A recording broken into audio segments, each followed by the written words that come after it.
Hello guys, I'm back again, and we'll be starting this meeting shortly. Yes, please, I want to visit every one of you who are on the group chat to simply go to the group chat again and let every other person knows that we start this class already. As we start, today we'll be having two speakers. We'll be having Mr. Ezekiel Shulesi and also have Adi Greenru, who is going to be educating us on something.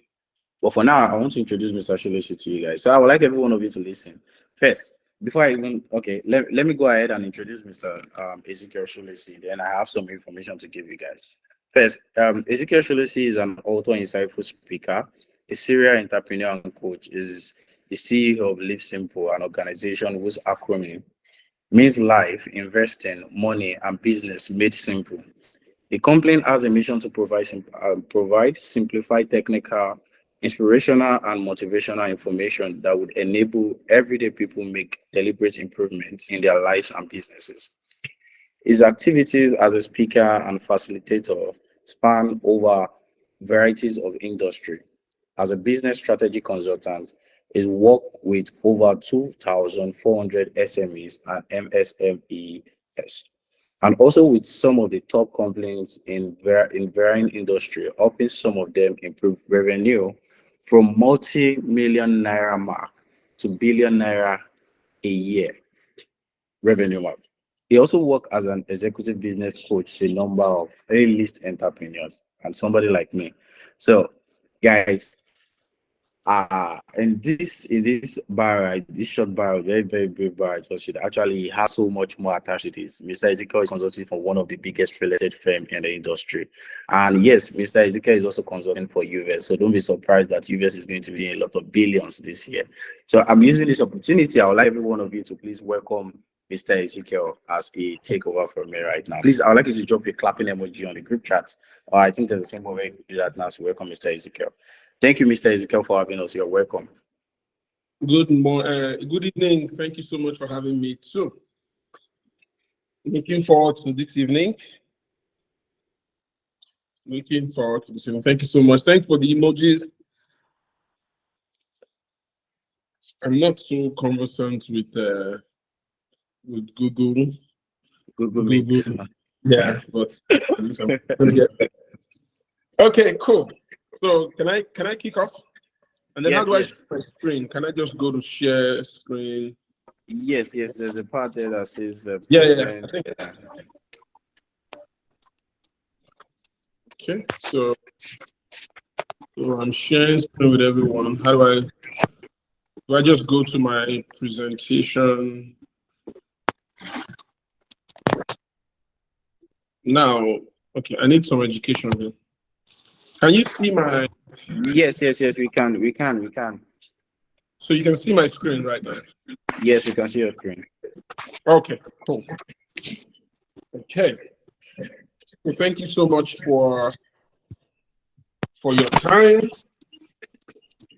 I would recommend that you get. Is that okay?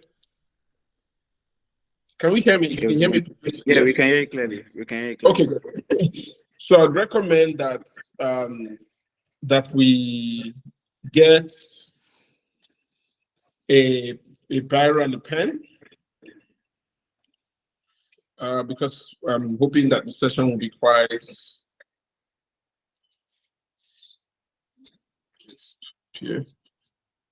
And surprise, let me get that boy downstairs. Okay, good. So today we want to talk about strategic prospecting and positioning, right? So I have tried to sort of read the chat to see what a lot of us do. Of course, most of us are realtors and something else. You know, there are bankers in the room, there are ghostwriters in the room. You know, like so. I'm happy that we can move in that direction. Just a little bit about me. I've had the opportunity to work with some of these businesses. Some of them you might recognize, some of them you probably don't. I lead a company called Live Simple. It means life, investing, money, and business made simple. Sorry for me. Okay, and then we run a Live Simple Business Academy. I'm a member of the Forbes Business Council, which is a huge honor, I would say, to be honest. I work with 4,000 businesses. We have 34 of our clients who exceed $1 billion a year. And more importantly, I like to always start my session. I want to do something. Okay, great. So how many of us can see my screen? Can you still see my screen? Yes, we can. Yeah, I try to split it so that I can see if people are saying something. Okay, great. So because I couldn't see what you guys were saying before. Good. So this is good. So um, so I like to start each of my classes with a question. And the question is, what do you really want? And the reason why I like to start with this question is, I realize that a lot of us, as we're way younger, we think about our lives based on what we want. So you ask the young chap, what do you want, and what kind of car would you like to drive? So let me even ask, what kind of car would you like to drive in 20 years? Anybody? What kind of car do you like to drive? If you had an open check, you wanted to drive a car in 20 years, your perfect car, what would it be? Lamborghini, Ferrari, type, let me hear it. Let me see it. What kind of car would you like to drive? Latest G-Wagon, Bugatti, in vogue, the most expensive one, oh, wow. Rolls Royce, Tesla. You had your way. Benz, please. Latest G-Wagon, beautiful Rolls Royce boat tail, or Benz, BMW, Tesla, beautiful. So when you ask people what they want to drive, they tell you something, but as you go, you get good advice, you get out there, you work hard. And sometimes you get into the future for the person that wants a Bugatti, and then, you check how much the Bugatti is. It's about $3.2 million. And then you realize that it is 1.5 billion naira. And so you get a good advice that, the purpose of a car is to take you from point A to point B. And a Toyota is not bad, right?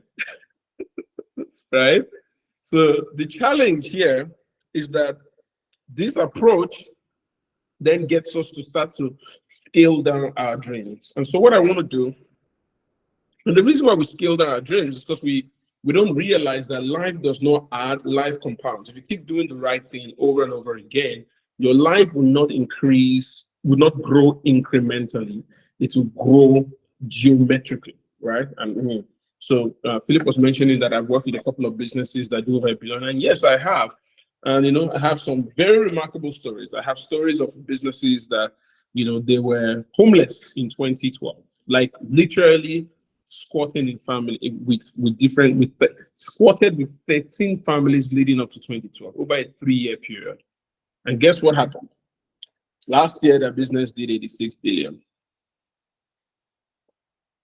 Right? How do you project? The reality is that you don't. You just do what you must. You just get out there, and then you do everything that you can, and life compounds. So I want to remind you, because successful people, what happens is that average people settle for what they think they can get. Successful people get what they can get while they keep going for what they really want. So let's try and remind some of us of some of the things that we want. Some of us want, when we ask us, we say we want, financial freedom, right? How many of us here would like to be financially free? How many of us here would like to be financially free? Exactly. We all sort of know what financial freedom is, right? We all sort of know what financial freedom is. Some people want to be and we all know financial freedom is the ability to do sort of what you want, how you want, and not have to worry about money. So some people want to be able to, do that. Some people, they don't want financial freedom, at least not in that sense. They want to be able to contribute to society. They want to be able to, to give, they want to be able to help people, and giving is a beautiful feeling. If you can, it's a very, very powerful, very, very powerful emotion. You can't even explain how good it feels to be able to give somebody something, right? So some people want to make a lot of money because they want peace of mind. Peace of mind. They don't want to change the world, but they just want to know that whatever happens, they'll be fine. They'll be able to take care of themselves, and they'll be able to figure out how to. Some people want to make a lot of money because they want good health, right? And good health is not cheap. I don't know if you guys know that. Good health is expensive. Good health is very expensive, very, very expensive. In fact, I was driving one day and some, what do you call it? Health guy, some fitness guy was saying that, for you to be healthy, you need to keep your food intake between 1,800 to 2,200 calories per day. And, I started to laugh in the car because, I don't know about you, but I don't know how to calculate calories. You need to have a shitload of money for you to be able to calculate what calories are. Because most of us eat until our stomach tells us to stop or our pocket tells us to stop, right? And that's the truth. Because most of the time, you can't afford. For you to be able to calculate calories, you need to be able to afford a chef, and all this, fancy. The chefs are the ones that wear white hat and white shirts, and the ones that the price you're paying them is more than the price of the food. Right? So a lot of people essentially, want to be healthy, and it's quite expensive. Some people want to be able to build assets, and building assets is beautiful. I used to have a business partner whose office used to be in what's the name of that place now? Bishop, no, Idowu Taylor. Idowu Taylor, yeah, that's the name. Idowu Taylor. Idowu Taylor Architect's Place, 11 floors, Architect's Place. And each floor has an office and two office complex. So you get into the door, there's an office this way, office that way, and then you go through the elevator, and then there's an office. And each of those offices at the time was about 15 million per annum to rent. And I used to laugh with her, and I used to say that, the owner of this building right now can afford to die right now, even if he has 11 children. And she's like, how do you mean? I said, because if this man dies right now with 11 children, at least, we don't know what else he has, but we at least know that he's left them with an average of 30 million every single year in income, because each of them would inherit, some earnings from each of the floors. And I said, when you have that kind of money and you provided that kind of income for your parents, for your kids, that's when you hear things like, Papa was a very good man. He taught us many things. He didn't teach them jack shit. He just left them money. When you leave your children money, they remember all the things you taught them. If you don't leave them anything, they won't remember anything you taught them. So the idea here is that you want to be rich enough to be able to leave your children things so that they can remember whatever it is that you taught them, right? So we want to make a lot of money because they want good quality education, either for themselves or for their children. And I always say that, thank God a lot of us here are young. I would recommend that as you get out there and you have kids, and it's very important that you work so hard to put them in a very good school, and not just a very good school, a very good and expensive school. And it has absolutely nothing to do with the education. Trust me. I tell people that in 20 years, it would matter. It would matter who your children's classmates are, than it would matter what they studied or even how brilliant they were in school. I can guarantee you that. If you take two kids, one of them is a first-class graduate from OAU, the other one is a first-class graduate from Harvard, their lives would be completely different down the road. Completely different, right? Down the road. The other guy would skip his master's and maybe become a lecturer at OAU, or at the best, get a government job or whatever. This other guy is going to be a billionaire. It's almost impossible for him not to be a billionaire, down the road. And the difference, the only difference is where they got their first class and the kinds of people that would be in their network as a result, So if you think about Mark Zuckerberg, even, he was doing whatever it is that he was doing in school, and the first set of stuff that he built, he called his friends in Harvard that were brilliant, that were engineers, he built his stuff together. A lot of those people turned out to be billionaires because they got stock options in the companies And eventually they became, multi-billionaires. The other guy know you, God help him. The last thing is that a lot of us want to do this because we want to retire in style. And retiring in style is something that you have to think about, right? You have to think about very, very, very, very, very actively. Why? Because as you think about this, you realize that most of the time, most of us are in a system that is working against us. A perfect example.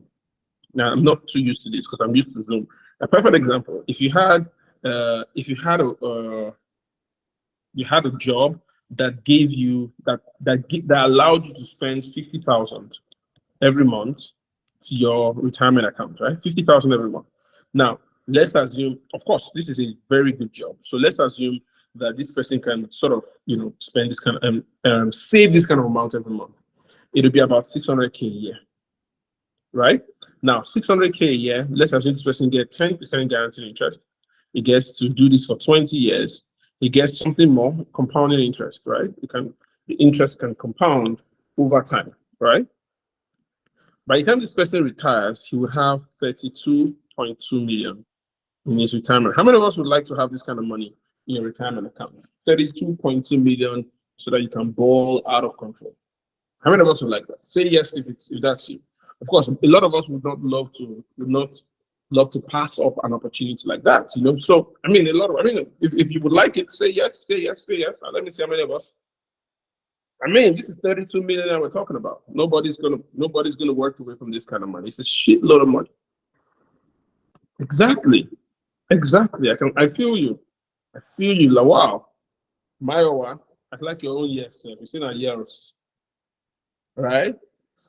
Now, if you are one of those who said yes, the reality is that you would get the money, all things being equal. But there's another side to this story that you need to hear. And this side is Robert Kiyosaki said that there are three sides to the story. There's the side that you're told, there's the side you believe, and then there's the truth. So would you like to hear the truth now? Good. Now, the reality is that when you retire, you could have this 32.2 million, all things being equal, right? All things being equal, you have the 32.2 million. But the problem is to ask, what would 32 million naira be worth in 20 years? Because that's the question that they're hoping that you don't ask. That's the question that they're banking on the fact that you would never ask. Because to understand what it will be worth in 20 years is to go back to the past and model that decision. So let's assume, and some of us might not be old enough for this, but let's assume my dad had 33,500 in 1985.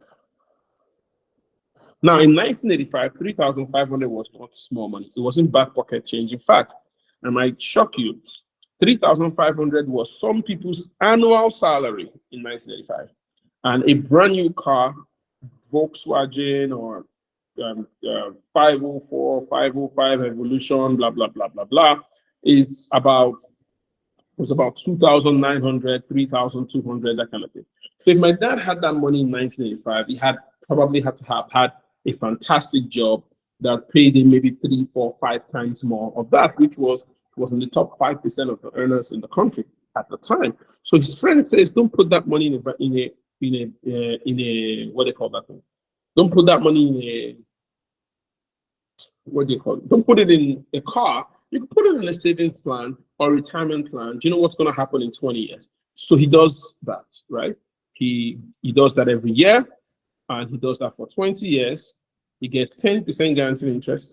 He gets 20 years of savings. He gets the same compounded interest, the same things that created our 32 million naira. In 20 years, when he does retire, he would have about 224,600, which is a lot, coming from 3,005.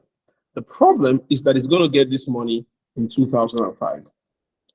Now, 2005, 224,000 naira would not buy him a brand new car in 2005. It would not buy him a fairly used car in 2005. Wouldn't even buy him a useless car in 2005. And the reason why this is important for you to note, is because financial experts tell us that even though saving is a good habit, it's a very bad strategy because you're saving something that is losing values faster than it is gaining numbers. This is very important for you to know, right? So I always tell people, save up for an investment, don't save up as an investment. Save up for an investment, don't save up as an investment, right? So as we clear out what we say we want, the question I want to ask you is, because one of the things when I want to teach people how to sell, I realize that teaching you how to sell is not as important as teaching you why you must sell. Is it because any man that knows why would figure it out anyhow? The problem is that we don't know why we must do what we must do. And so when we figure it out, so I want to take you through an activity, right? I want to take you through an activity. And this activity, some of us, if you've ever been in my session, you would have experienced this before. But if you've not, this activity is about to become the most important thing that you've probably ever done in your entire life. I know that that's a bold statement. I know that it sounds like, oh, what's this guy going to do? But trust me, in 10 minutes, you would be a completely different human being. So I need you to promise me that you would complete this activity, because most of you would not complete it. Most of you, somewhere in between, would develop high blood pressure. Maybe some people would even have stroke. But if you finish it, you would have a completely different life. So I need you to type, I am ready, if you're going to do this activity. I am ready. I want to know that you're ready. In fact, if you can unmute yourself, say it physically that you are ready. I am ready. I am Good. ready. So if you want to be ready, get a ready. notepad, get a pen, I'm ready. I am ready. Good. If you want to be ready, get a pen, get a paper, get something that you can write on. It's a quick activity, and if you can't, then maybe also open your notepad or your notes on your phone, and so that we can. Good. So when you're that, we know that you're ready, right? So I'm going to move it to the next slide, but don't write anything on the next slide. Just allow me explain every single point. I want to help you find out how much you really need. You know, what's the magic number that you need right now, and how can we get you to the point? And when I show you, I will give you what the standard definition of financial freedom is. So at the end of this, you would be able to calculate exactly what financial freedom is at your current level. Then we can talk about how you can find the clients to figure this money thing out, right? Good. So for those of us that are ready, you can mute yourself back now. For those of us that are ready, so the first thing I want you to write on your notepad is rent.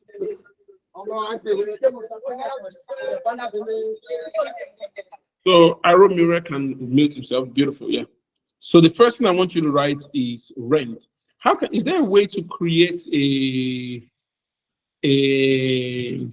whiteboard on this Google thing? I don't know how to create a whiteboard. Okay, cool. So the first thing I want you to write is rent. So see rent here. Now, most of us, we pay rent yearly, right? So I want you to take this number, I want you to divide it by 12, right? And that will tell us what you pay monthly. So this is the number we're looking for, right? That's the number we're looking for. So your rent is 1 million or 500K divided by 12. That tells you how much. And when you're done with that, I want you to write rent done. So that tells me that. So I want you to go to the notes, to the chat box, and I want you to write rent done. So that tells me that you're done with the rent. So I would move to the next one when I see a number of us who say we're done with our rent. Good, thank you. Thank you so much. Thank you so much. Okay, beautiful. If you don't pay rent, zero. If you don't pay rent, you live in your parents' house or your husband, even if your husband pays it, then write it down. But if you don't pay rent, you still live with somebody, that's perfectly fine. Perfectly fine. I'm just looking for where all your money is going to. Good. I want you to write rent down because we're going to be doing a number of things, and I want to be sure. If your husband pays it, write it. Write it down. Trust me, you want to write that thing down because when you're done today, you and your husband are going to have a UN general meeting. United Nations general meeting. It's going to be a serious something. Good. I'm waiting for Salome to write it down. Good. Well, if your dad pays it, I don't know. It's probably not going to stop, except one day he decides that you're supposed to go and live somewhere else. Good. So the next thing is transportation. Most of us here, right? You might have a car. So there are different types of transportation budgets, right? You have a car. So if you have a car, you sort of fuel your car weekly. So that means you fuel your car monthly, perhaps. So if let's say you fuel weekly for 10,000, you can multiply that by 4. That gives you like 40,000 a month. But if you don't have a car and you use the bus, there's usually a daily budget for your bus stuff. It depends on where you usually would go. I want you to estimate what that is, and then estimate it times 30 days. So that would give you what the monthly figure. We're looking for what the monthly figure is. So sometimes you use cab. So I want you to estimate, and once you're done, I want you to write TP done. So that tells me. Then write it now. Write it. Just write it. If you already have a if you already have a budget, write it. Trust me, you want to write it because this is a lot more comprehensive than the budget that you think you have. In fact, Adi, I'm going to when we finish this activity in like 7 minutes, I'm going to watch out for what you would say. Great. So TP done. Beautiful. Thank you. Thank you so much. See, that's what I said. TP is transportation. TP. Yeah, it's transportation. Good. So the next is utilities. So for those of us that sort of live alone or you live somewhere, we have utilities budget. So utilities are a little tricky. So most of us here, we have some form of light bill that we pay. Whatever it is, wherever you are. I know I saw that somebody was here from Ibadan, so that's you can pay that. I don't know what light is called in that place. Then most of us live in either an estate environment or at least a gated environment that we pay some form of estate dues, or we pay, what do they call that thing now? Security levy, whatever that thing is that you pay. Most of us have some form of cable TV, DSTV, GoTV, High TV, Netflix, Amazon Prime, Hulu, depending on what part of the world you live, because this is a virtual meeting, it could be from everywhere. So you figure all that out. So most of us buy fuel for our generator, so you multiply that by, estimate that for 30 days. And then when you're done, you write what the monthly figure for that is. Now, I want you, when you're done with all of that, I want you to write UT done. So that tells me you're done with utility. UT done. So just capture as many of those utilities as you spend money on. Other Fola, Ade, Fola, I'm watching you. So I want to see where you are at the end of the month, at the end of this activity. Good, thank you. They're watching you too. They're watching me too. Great. Thank you. Thank you. Thank you so much. Next is feeding. So this feeding I'm talking about is not food stuff in your house. For many of us, especially those of us that do not work from home, what happens is that there is somewhere close to your office that you buy food. It's very small budget. Maybe like 10 on the 1,000 or 500. It's usually it's almost an inconsequential um, budget, right? But I want you to be able to trace it. So there's a typical amount that it is. It might be 1,000, it might be 500, whatever it is, but multiply that by 25. It's averagely 25 working days in a month. So whatever that is, I want you to capture what it is in a month.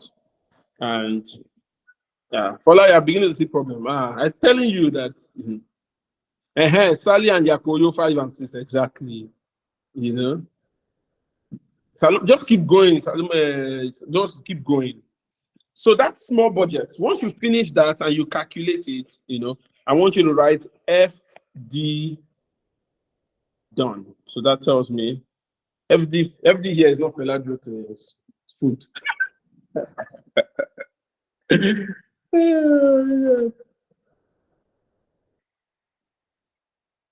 Well, I don't dare be. Just wait, just keep going. Don't stop, oh. For all of you shouting, voila, don't stop, oh. This is the point some of you are now having stroke and heart attack. Just wait and follow me.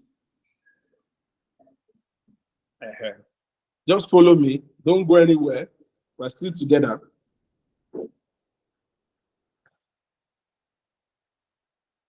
We're still together. Good.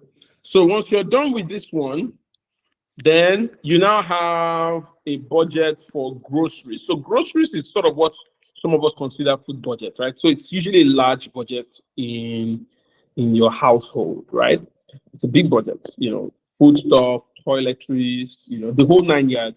If you're single, it might not be that big because again, you can be winging it. If you're married and you have, kids and all that kind of stuff, sometimes it's a big budget. So I want you to calculate what it is, food stuff in your house, all those kind of stuff.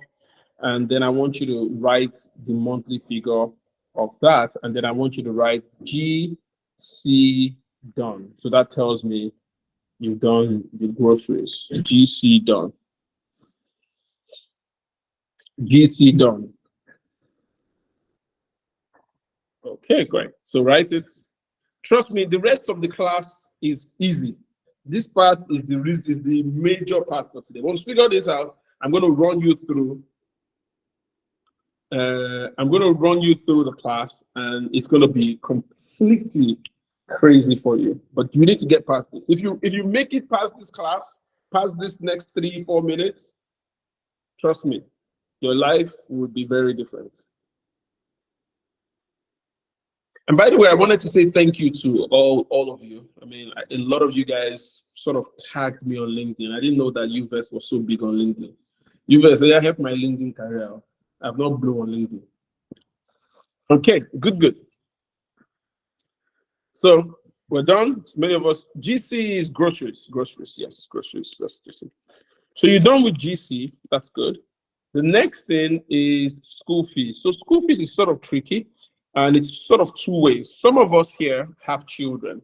If you have kids, and they're not yet in university, which I probably presume, you pay school fees 3 times a year. So you have to add term 1 plus term 2 plus term 3. That gives you total. And then divide that by 12. That tells you what it is, in the month, right? And of course, you do that for every child. There's no buy one, get one free school. The other thing is that most of us here are in school of some sort, whether you are in school in terms of your BSc or you're in your master's program, or you have some form of a personal development budget for yourself. You can also estimate what that is. And once you are done with that, I want you to write SF done. So that tells me that you're done with that one.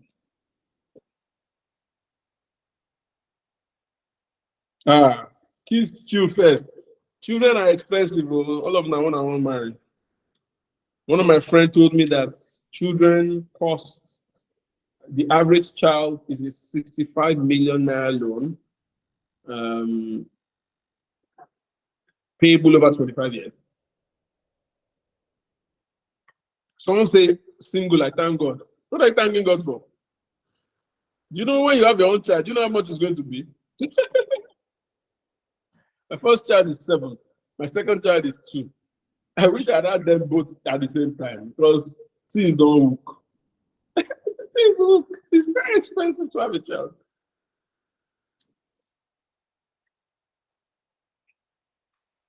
So good. So you're done with school fees. The next is personal expense. So personal expense is how much you spend on yourself. It's usually it depends on you. For some people, it's not a lot of money, right? Some people it's what I mean by, so as a lady, your manicure, sorry, what they call that? Manicure, pedicure, all the curing. As a guy, your wig and hair, lashes, Brazilian wig, those kind of things, spready, all the things that you do monthly. And then for the guys, all the things that you do monthly, the new gadgets you buy monthly, the fact that you always turn up on a weekly with your goons, right? All that kind of stuff that you do. Yes, it's seasonal, yes. But I want you to estimate what happened in the last year. And then I want you to divide what the total is by 12 so that it's sort of, you get the idea. We'll get to data. We'll get to data. Data has its own category, don't worry. We'll calculate airtime and data. We're getting there. So expenses. So personal expense is there. So, if you've done that, write PE done. So that is PE done. So that tells us what that is. Good, thank you. The next is childcare expense. That's for only those of us that have children. If you have kids and you spend money on them that is not school fees. So for example, I have coding class for my son. I have football class for him, all this kind of thing. Just, we don't know which one will enter. It can either be 50, 100,000 pounds per week in a middle range football club or a tech bro. PE is personal expense. Hey, Project Mbappe. Ayomide, you are there. Is either Project Mbappe or Project Zuckerberg.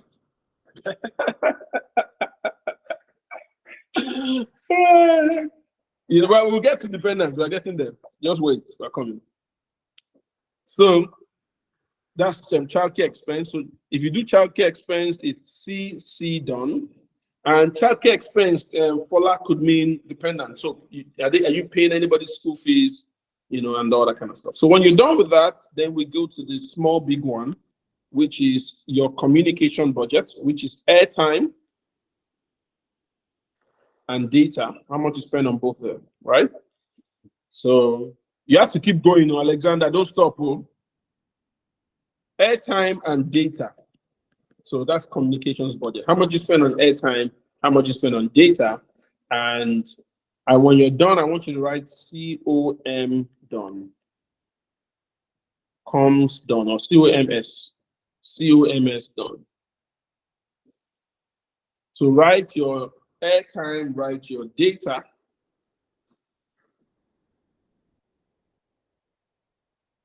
CC is childcare expense. Childcare expense. If you have children or you take care of some people's children, that's fine.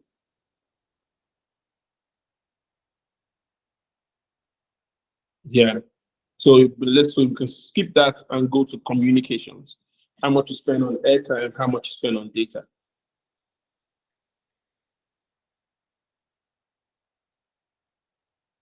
Good.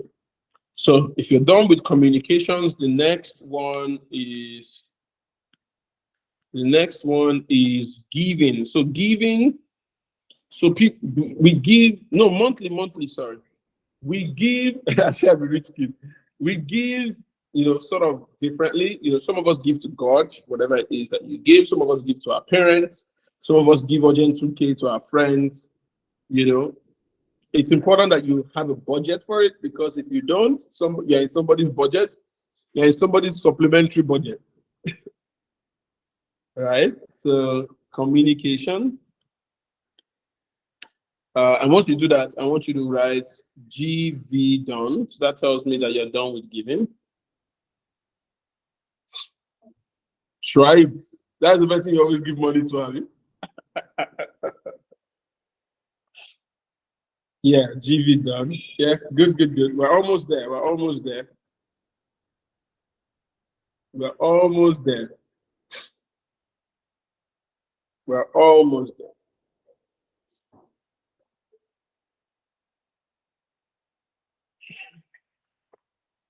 Give us a shit. That's good.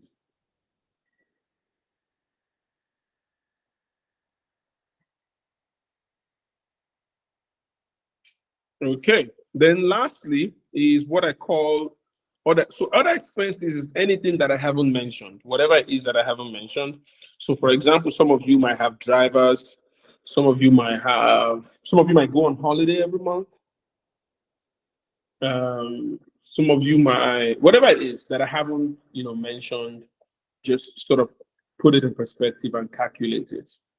Gym sessions, exactly, those kind of things. So, some of you do gym sessions, you're registered Abu Dhabi, all those kind of things. So for me, I don't calculate. I just finished spending somewhere around 7 million naira on a trip to Doha. I was in Doha last week. It was a business trip anyways, but again, I spent the money. So here's the key. Once you finish this, I want you to write all done. So that tells me that you're done with everything. All done. All done.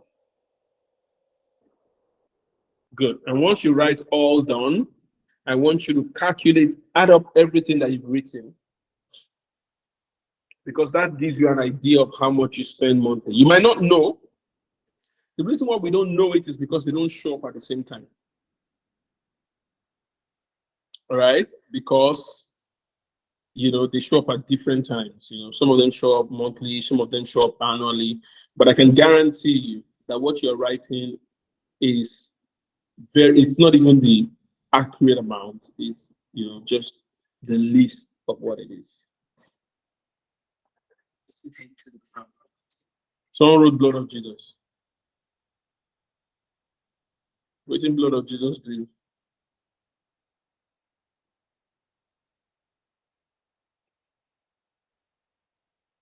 Waiting blood of Jesus do you? Oh yeah, write it, right? Somebody wrote no way. Did somebody die?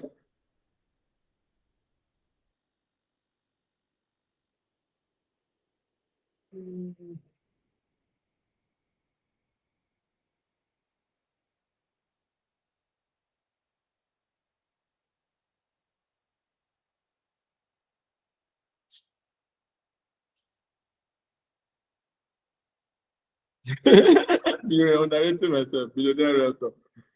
Oh God, see.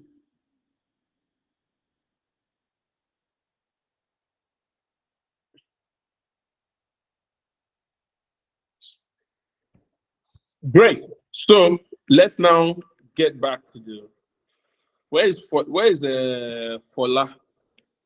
I want to see if Fola, was it close to what you thought, or is it a bit more?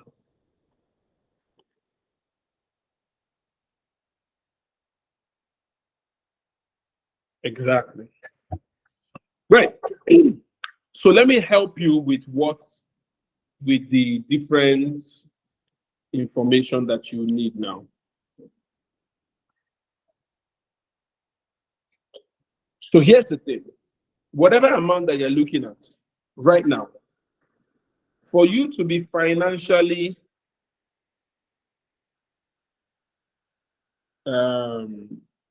so there's financial freedom, there's financial security, and there's financial safety.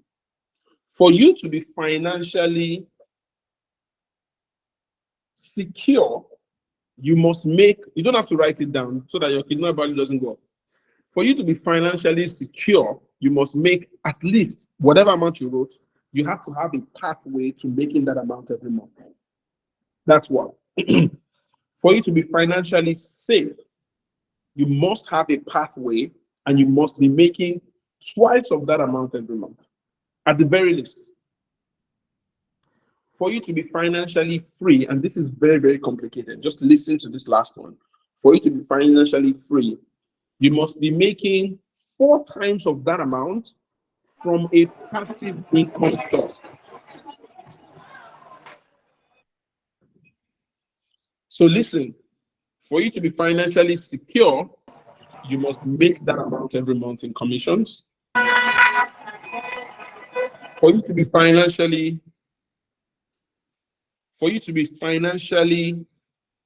safe, you must make twice of that amount every month. It can be actively. But for you to be financially free, you must make 4 times of that amount from a passive income source. Let me write it out so that you can all see it. Financial, well, I'm sure you can hear me. So, do we get that now? So, how many of us now agree with me that you must work hard? How many of us are now aware that you must work hard? How many of us would like to sell more? So that's where I want to get you guys. See, because most of us, more money was a good idea, but we need to change it from a good idea to a must idea so that you can, do exactly what you must. Okay, Alexander wants me to elaborate on passive income. So let me get that statement all again. 1, for you to be secure, you must make that amount every month. 2, for you to be safe, you must make twice of that amount every month. 3, for you to be free, you must make 4 times of that amount from a passive income source. Now, let me explain. When you sell and you get commission, that's not passive income. Passive income is when, aside from just selling the land, you decide to buy the land. Then you build something on it. And then that thing that you build is generating income that is 4 times of what you need every month without you doing any work. That is passive income.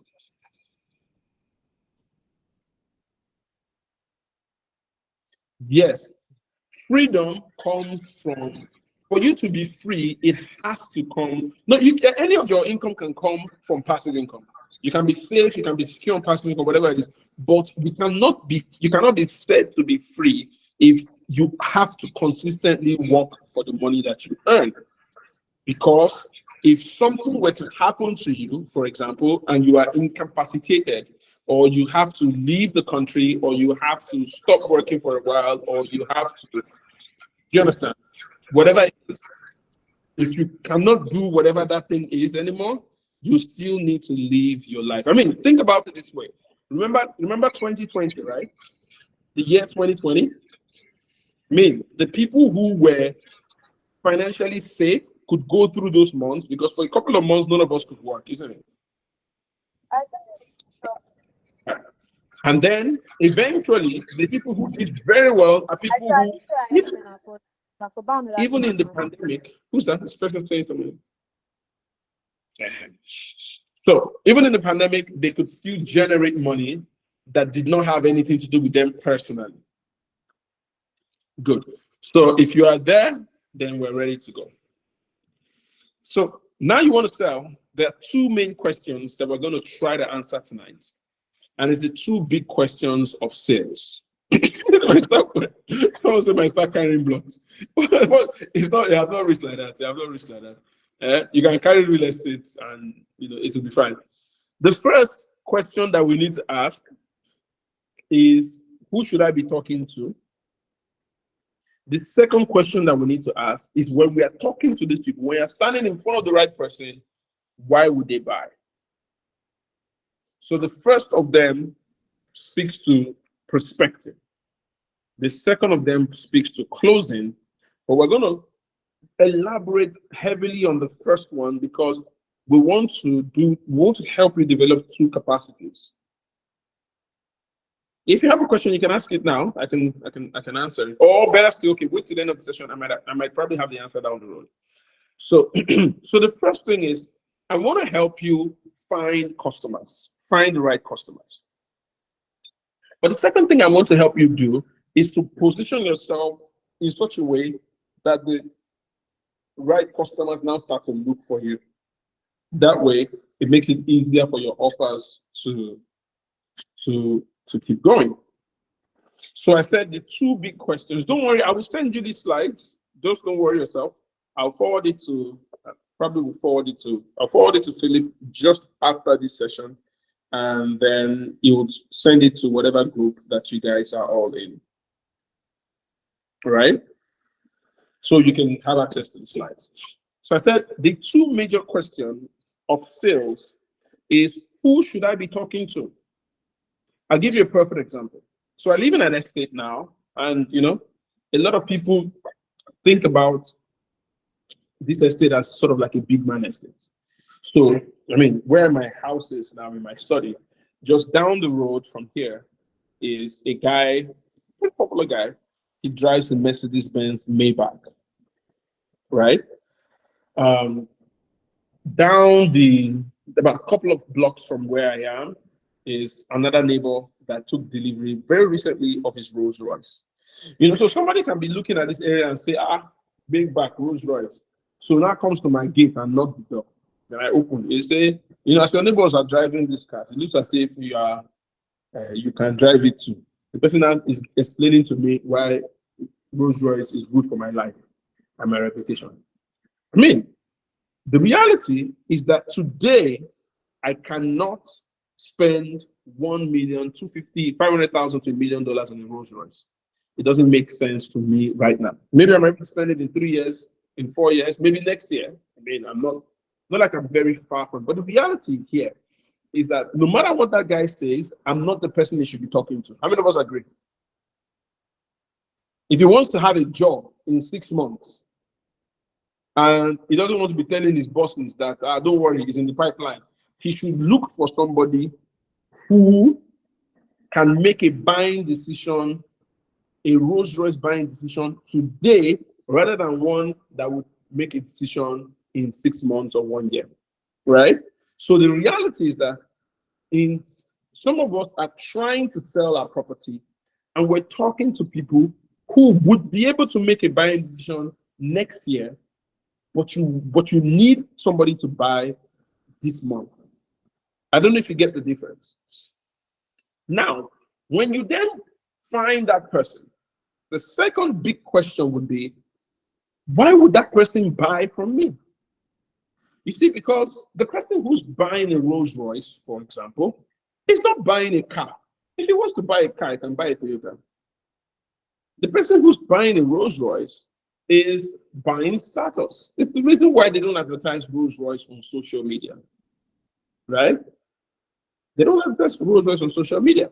If you want to see where Rolls Royce is being advertised, you go to where Boeing 737 is advertising their new private jet plane. And then right beside it, you would see a showcase of Rolls Royce. Why? Because the people who buy private jets need to arrive in a Rolls Royce. That's why if you go to, so for example, I was in Doha in Qatar last week, and I was at the Marriott, one of the best hotels in the world. And if you walk into the lobby, in fact, not just the lobby, in different stages, it's a 45-floor hotel. My room was on the 38th floor. Beautiful view, right? So if you walk into the hotel and you walk into different parts of the hotel, what you would see is luxury car park. So you're on the second floor, you're working towards the elevator, there's a Lamborghini parked there, with contact details if you need to buy. If you're working, on the, I think, 15th floor and all that, they hang one small Jaguar there, So the idea here is that the people who come to that hotel and pay that amount of money, by the way, Marriott is the #1 hotel brand in the world, right? You come to Doha, which is a very expensive city to live in. You pay to be in a very expensive hotel. It's in Qatar. Doha is in Qatar. You pay to live in a very expensive hotel. They should show you that thing because you are the kind of person. So those cars, for example, what do you call it? Lamborghini or any of those guys would have paid a lot of money to put those cars there. including if you fly a lot and you fly through Doha Airport. If you go there, you will see some places there's a Maserati parked there, because they know that if you flew and you are inside that airport, you're a traveling passenger. 80% of the people in the world don't leave their local city. You might not know that, but 85% of Americans do not have an international passport and have never left their city. Wherever it is that they born them is where they die. So if they catch you in an airport, in Doha, which is a hub for connecting flight, they agree that this person is in the top 1% in the world, and this person should be able to make a buying decision. I and one of my friends, last week walked into a store that sells wristwatches, and we saw wristwatches of $15,000, $16,000, $20,000, right? So those guys are targeting the people that can make a decision, and they're figuring out why they will buy, right? So once you figure out those guys, so let's figure out what is prospecting. So prospecting is identifying qualified people for your products, your services, and designing and delivering your pitch to them about your product or service. Oh yeah, $20,000. Yes, no, it's not a lot of money now. So they bust your brain. You can make it bust your brain. Everybody aware that. Oh Lord. Don't worry. Sally, you that next by after this class now, that kind of next 6 months now, we'll check your hand now, and it's an Omega 007 that is there. $45,000 wristwatch that is using to be oppressing us. You're in a business that make you a lot of money. So what is a qualified prospect must have two attributes. Anybody that you consider a qualified prospect must have two attributes. The first of them is that they must need what you have to offer. And two, they must have the ability to buy what you have to offer. Right? So let me give you an instance. As of today, am I a qualified prospect for a Rolls Royce? I'm not. Because I do not need a Rolls Royce in my life right now. Right? So I'm not a qualified prospect. The people around my life, in the event that I want to impress people, for example, all of the people that I have around my life to impress right now can probably be impressed by G63. Right? Two, do I have the ability to buy a Rolls Royce? Quite unlikely. Because I'm not going to spend, because a Rolls Royce average, you buy it for, I don't know, $200,000, but a Rolls Royce is a very, very funny car to buy. So you buy the Rolls Royce and they tell you that, actually, as I've bought this Rolls Royce now, you need to paint it. So you spend another $100,000 to paint the Rolls Royce. And by the way, there's only one guy on the face of the planet that paints a Rolls Royce. That's why if you are driving on the street, your car jam Rolls Royce, just give him the key, go home, because they will sell that car and add money to be able to paint that place. Because when that guy needs to, when you need to paint your Rolls Royce, you either take your Rolls Royce to him or you bring him and his entire workshop to your Rolls Royce. It takes averagely 6 months. It's always 6 months book ahead. And then when he comes, he will paint your Rolls Royce. So you paint the Rolls Royce. Then they ask you that you need to put the tires on. Like the Rolls Royce will carry tires on. So by the time you finish, nobody has spent less than about $750,000 to $1 million, when they eventually buy a Rolls Royce. And so $1 million right now is about 755 million naira. Now, I'm not going to spend 755 million naira on a car right now. Now, I use the word right now because, again, you don't know what will happen in your life next week. You can have big opportunities, you can blow up, and that 755 million naira is not a decision. It's too small a decision for you, right? So, yeah, Salome, don't jam Rolls Royce. Okay, let it jam you. Anyhow, if Rolls Royce jam you, you have made it. But you have to be very sure that it's the one that jammed you, not the one that both of you are not sure. Mhm. Good. So to be able to figure out this, you need to be clear about who your ideal customer is, right? And the reality is that people exist at different levels, right? Different levels. There's this thing called the Maslow's hierarchy of needs. He explained that people exist at different levels based on how much money they earn, right? So if you think about it this way, if I'm hungry, like I'm really hungry, and I have 300 naira, for example, I can eat. I'll go to one mama put somewhere, eat food. How many of us agree? If you have 300 naira, you can eat a decent meal. One on that bridge, not maybe not Yakoyo, something like that. You get one, you get some places though. But if I have a little bit more money, like maybe 1,400, I can still eat. If I enter one bread and coke, it's not food. Go belena. I can still eat. If I have 1,400, I can enter maybe Chicken Republic and refuel my spirit there. I don't refuel. I don't chop. Everybody there, all right. If I have a higher budget, maybe like 10K to 15K, I can still eat. Right? Bread and coke is not 400. Oh, is that that's kitchen? Bread and beans. So if I have 10 to 15K, I can still eat, right? If I go to like Rhapsodies, Ocean Basket, Grill, that kind of thing, you can eat.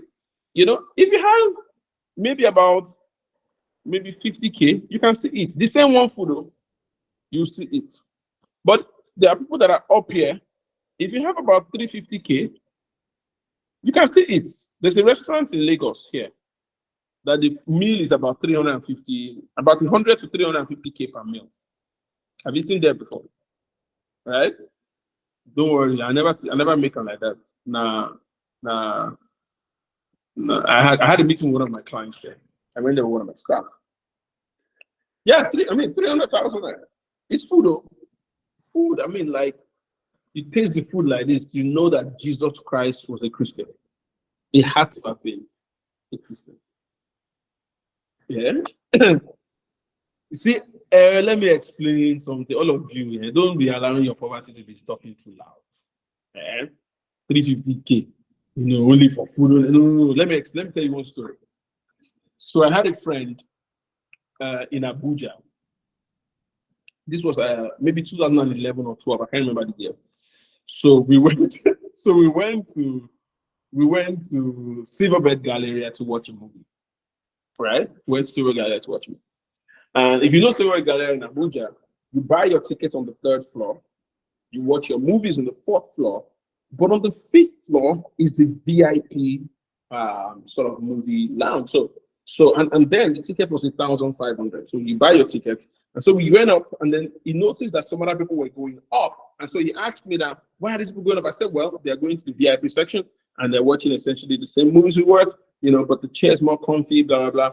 They're paying 20,000 now, we're paying 1,500. So the guy was angry. Like, that's nonsense. Why would they pay 20,000 naira for a movie that they could pay 1,500 for? Does it make any sense? And I told him, I said, Sheung, don't be angry when something doesn't make sense to you. I said, because as both of us there now, they use 1,500 watch movie. There is somebody walking in front of the cinema, looking at all of us, say, all of you are useless. 1,500 for a movie, he said, 100 naira, I'll buy 16 in one. And all the movie inside that cinema is inside that cinema. I will sit there in my house and I will watch it to death. So I told him, I said, when something is not, when you're not at a level, don't be angry at the people at that level. So 350K, when you hear that someone is 350K to eat, just calm down. Your own is coming. You even know, you just eat with your friends, they just collect the card, they swipe it 2 million out for and it's just a good afternoon. It's just a good afternoon, no hustle.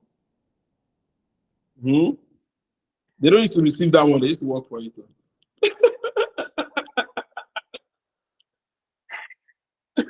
They receive and they work for it. So As you're creating your ideal prospect profile, you need to think about where do they live, what do they do, how much do they earn, what they award you, how best can you reach them, right? It's important because you want to know, for example, some of us, you're selling property of 10 million, 7 million, 5 million, and you're sharing flyers. Do people make a decision of a physical flyer? Nobody really makes a 20 million, 30 million decision. At least I don't know of a flyer. So you need to be a lot more creative as to how you reach them. And then you also need to engage something called advanced inquiry. What is that? Advanced inquiry says that when you look at your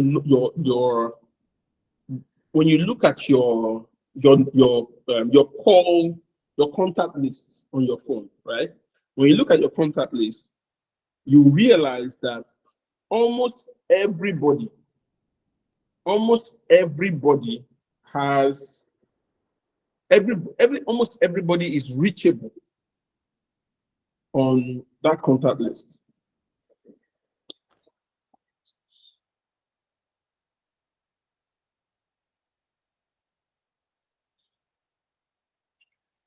Almost everybody is reachable on your contact list. What does that mean? It means that when you think about it, you say, who do I know? What do they do? Who could they know? And it's from a concept called the 6 degrees of separation. Now, what's the 6 degrees of separation? It's a research,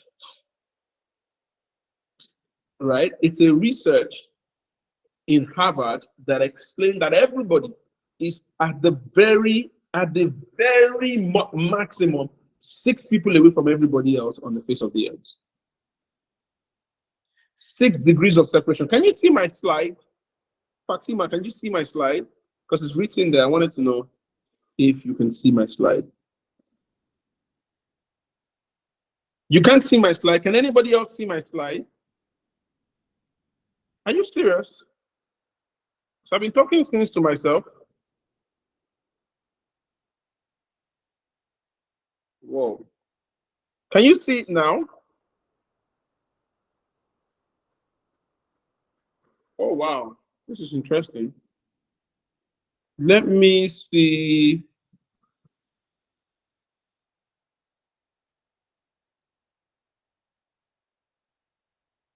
Sorry, can you guys see my slides? How do I find, okay. Oh, so I need to turn off my video. Yes, sir. So if I, Google does not share screen and do video at the same time. You need to turn off your video or tell somebody I else didn't know that one now. share the screen for you so you No. can. I turn off my video now. Don't worry. But can you see Okay, my sir. slides now?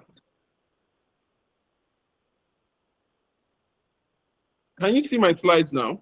No, sir. I think you have to share. You're not sharing at the moment. Okay, so let me share screen. Okay, good. I didn't know that though. I thought that you guys could I see my sent a slides. test. I sent a test earlier. I thought you saw it. I've not seen it. I've not seen. I didn't see a text. I didn't. It hasn't delivered. I'm so sorry. Can you see it now? Yes, you can. Oh wow. I'm so sorry. I thought that you guys could see it. So sorry. I saw all this while you guys were just flying blind. Sorry. Oh, So we're 6 getting degrees all of the message. We're getting everything, sir. okay, cool. So the 6 degrees of separation says that everybody on the face of the earth is at most 6 people from everybody else. In fact, funny thing, I was going to do a training for the senior special advisor to the president on publicity, 2012 in Abuja.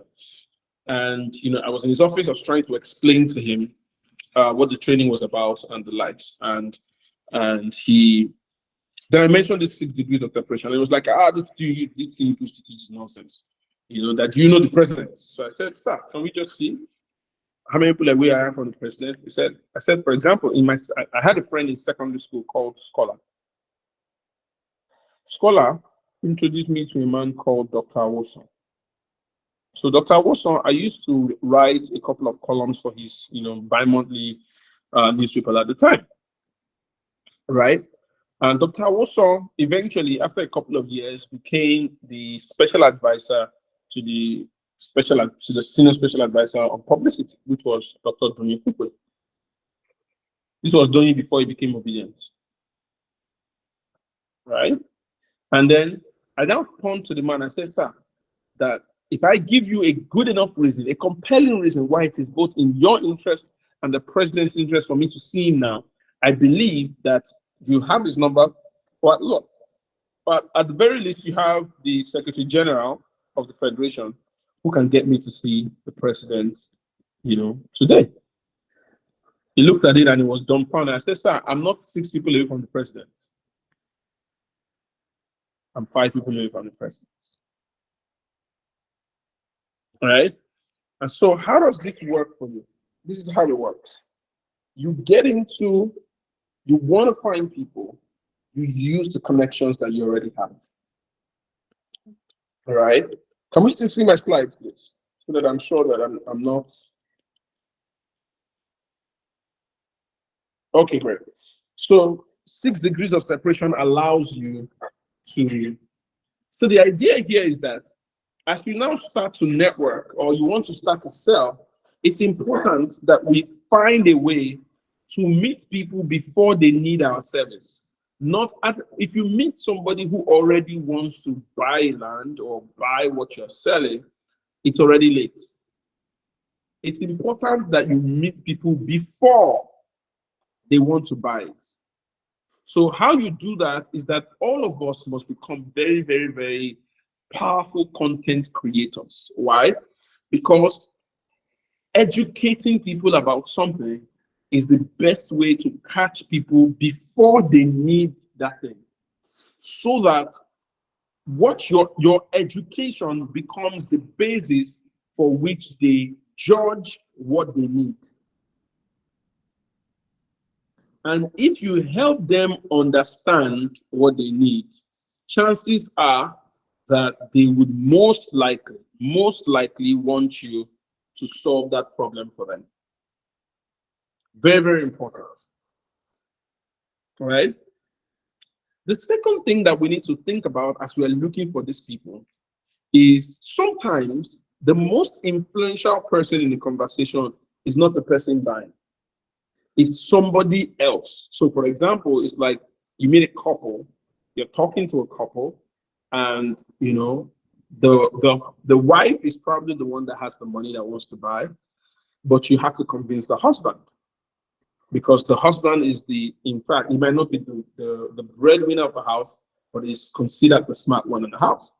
Sometimes the husband is the one that has the money to buy, but you have to convince the wife because she might not have the main money, but she has a significant input as to exactly who. So it's a very, very important thing to ask the people that I want to sell this into, who influences them, what influences them, and how does my solution or whatever it is that I want to sell improve the quality of their lives. So for example, with real estate, it's very clear. Somebody buys into something that you're selling, what they have bought is a powerful asset. And I recommend, and this is how you can do it. I recommend that you do this, every time if you have a client, how many of us here have clients that we've sold something to? Real estate. Oh yeah, well, I'd like to think that you can get the recorded version. Yes. How many of us here have people we have sold to, maybe in the last 6 months? Beautiful. So imagine the people. So let me ask Fola. Fola, can you unmute yourself? I want to ask you a few questions, if it's okay.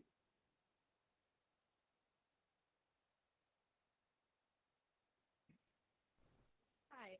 Right. Hi, Mr. Okay, good. Fola, thank you. So what did you say? Sorry? I didn't hear that. What did you say? What was your question? I was asking what property did you sell? Are there I 2 people in sold. that place that is connected to this? Maybe one of you, because I'm hearing it from two. Yeah, there's an echo. Yeah. Okay, can I go ahead? Yeah, like you can go on. You can go on. I sold Uvest Metro. I sold a piece of Uvest Metro. When did you sell it exactly? This was February. February, right? Yes. How much was it then? 7.2. 7.2 million, right? Yes. Has there been a price increase between when you said it and now? When you sold it and No, now? not at the moment. Okay, good. I'm looking for somebody who sold something last year, and the price is different now. You can just unmute yourself. Doesn't matter. Yeah, unmute yourself. Salome. Sir? Okay, good evening. Good evening, sir. Beautiful. So you said, so what did you sell? And how much was it when you sold? I sold an acre of 600 square meter Uvest Metro last year, and it was 11.4 million naira. Was it 11.4 million per plot or 11.4 for each? No. For everything. And so, but how much was it per plot at the time? Yeah, for everything. How much was it? 11.4 How much was it per plot? How much was it per plot at that time? per plot. Okay, 1.9, Good. How much is it right now today? 2.4. 2.4. So that means the person who owns this property has had an increase in the value of their property, right? How many months? Yes. When did you sell it? September last year. Okay. How many months was that? 7, almost 7. Yeah, 7 almost months. 7. So this person has had about a 20% or 20 something percent increase in value, right? So why is this important? It's important because as you're going to your other clients, you can easily say something like, you know what, I sold this property 7 months ago, and the person is already approaching a 30% ROI just from 7 months ago. But even more than that, you can go back to the person who you sold to and say, you know what, see, the reason why you have to invest more is that the property that you own has already appreciated by 30% in 7 months. And the statistics is that real estate in Nigeria appreciates by about 50% every year. So, which is quite accurate. In 7 months, it's gone up by 30%. It would hit 50% by the end of the 12th year. So what that means is that that person, at the rate at which it's growing, every 2 years might double the value of that land. So the idea here is to make sure that our people, the clients that you're talking to, see because nobody likes us enough to give us money. Everybody that gives you any money would give it to you because there's some value that they are hoping to get. And you have to preempt that thinking. You have to think about the value that they are hoping to get, right? And next, you have to make sure that these people know, like, and trust you. Because again, nobody does business with you until they know, like, and trust you. And the question now is the ideal client. Remember, we talked about identifying your ideal client. Your ideal client, do they know you and do they know how good you are at it? Right? So I know a lot of us use social media. It's very important that your social media, and I'm going to get to that when I get to strategic positioning. It's very important that your social media is very, very professional. It's as professional can be. Why? Because when people find you on the streets of social media, you should look like your page should look like what you say you are. Secondly, do they like you? Are you pursuing a real relationship with your client? Many of us have not sold as much because here's what happened. Many of us have a relationship with our clients that goes up like this before they buy. For the point that they bought, the relationship starts to go down. We don't call them as much. We don't relate with them as much because we're moving on to the next commission. No, these guys, if you keep the relationship with them, it will go up, and then it will spark up new relationships because they will refer and refer and refer, and you will have a lot of money sort of going forward. So you have to think about building real relationship with your clients. And lastly, you need to use the trust factor, right? What's trust? It's about pedigree. We'll get to that in a bit. Now, I want to talk very briefly about making outbound calls, because a lot of us how many of us here do cold calling? Let me even ask. You do cold calling. You just get the numbers and you call them.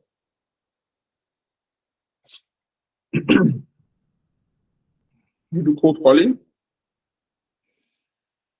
If you do cold calling, or you call people, or you get numbers from clients or from people that refer people, the first key to that is that you have to be traceable. Hello, my name is Ezekiel Sholesi from X, or my name is Ezekiel Sholesi, I got your number from X. Nobody wants to talk any serious matter with somebody that is not traceable. If they can't trace you, they're not going to discuss any serious matter. So like I said, I'm going to share these slides with you, right? So you will be able to use some of these examples. Get to the heart of the matter. Don't forget that you're calling them, you're breaking into their day. So don't tell them too many things, You want to get to the matter very quickly. But at the end of the day, as you prospect, it's not just enough to prospect, it's also important for you to position yourself. And so I want to ask an important question with strategic positioning. If you were to come back to this world as an animal, you were to come back as an animal, and you were given two choices. The one you could be a lion. The second one, you could be a crocodile. Which of them would you prefer?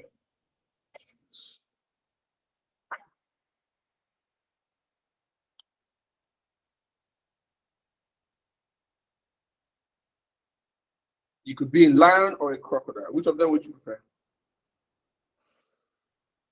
Salome says crocodile. I'll bite people so much. Someone says lion. Someone says crocodile. Good.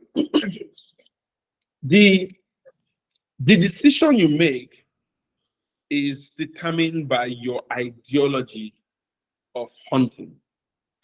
You see, so the lion is considered the king of the jungle. But what the lion is good at, very, very good at, is prospecting. The lion is designed for prospecting. He has nocturnal eyes. He can see clearly in the night.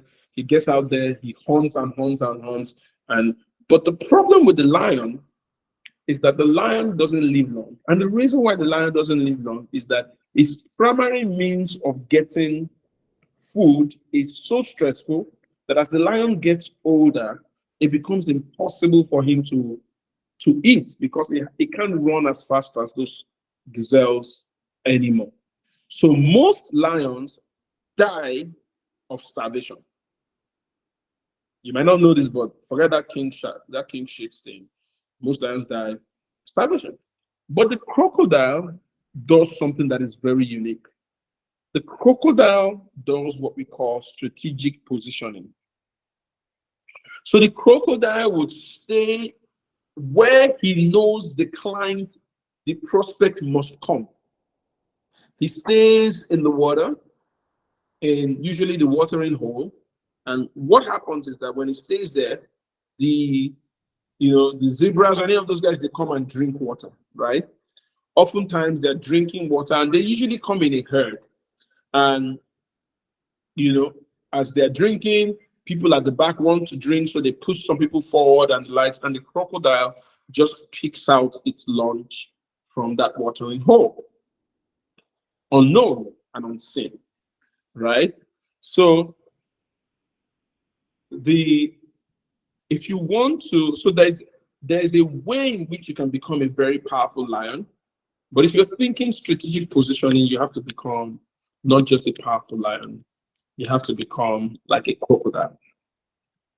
So what we're getting into is, Saloma said I'm a croc babe now. So strategic positioning is, designing your image, public perception, and brand to be well positioned to advance your business. And so the first concept is that perception is reality. And I learned this from one of I and my dad run a business together, a manufacturing business, and this for more than 17 years now. And so we still have a distributor in Trade Fair, Ojo area, one of our biggest distributors. And it's been with us for a long time. So this conversation happened in 2007, 2008, or 2006, I think. Yeah, thereabouts. So this guy was buying a lot of our products at the time when it was difficult for us to access the market. And I had to go there and ask him, how are you doing it? So I stayed at his shop for a couple of days. I would resume and stay there. And I noticed that this guy was also selling out like crazy. An Igbo guy, didn't go to school. And so I started asking him. But I noticed that even though he bought our products, in fact, he was buying about 60 cartons a week, our production capacity at the time, remember this was a long time ago, was about 40 cartons a week. So we're doing morning and night just to, meet this guy's order. As we're doing it, the guy decides and he's buying all that much. And so I started to ask him, how are you buying this? And so he now explained to me. He said, Ezekiel, when I started buying the products, I told a couple of because it's a big deal. I told a couple of my friends who buy from me, wholesalers also, they refused to buy. But he said the reason why he went to meet them was that he needed them to see the product. So as they saw the product, he said he just kept on buying a lot. That what now happened was that, if how many of us here know trade fair markets, John? They or any market that's dominated by Igbos, they close at the same time, about 6 p.m. So he would he would leave the shop at 5 o'clock and tell his guys to lock up by 6. And if you know trade fair very well, you know that when you get out of that standard market, there's a long path that you have to drive before you get out. So what this guy would do is that he would drive out early, about an hour early, and then he would litter the driveway with the cartons of the product all across and the driver. He would do that almost about every other day, for 2 weeks, 3 weeks. And so he said that what would happen is that his friends who he had shown this product a long time ago, a couple of weeks ago, would come to him and say, Emi Kafa, we're seeing this your product everywhere. He said, not me go tell people where they go drop their carton if they buy product. He said, so the product is selling, and I said, yes, so give me 5 cartons, give me 10 cartons there.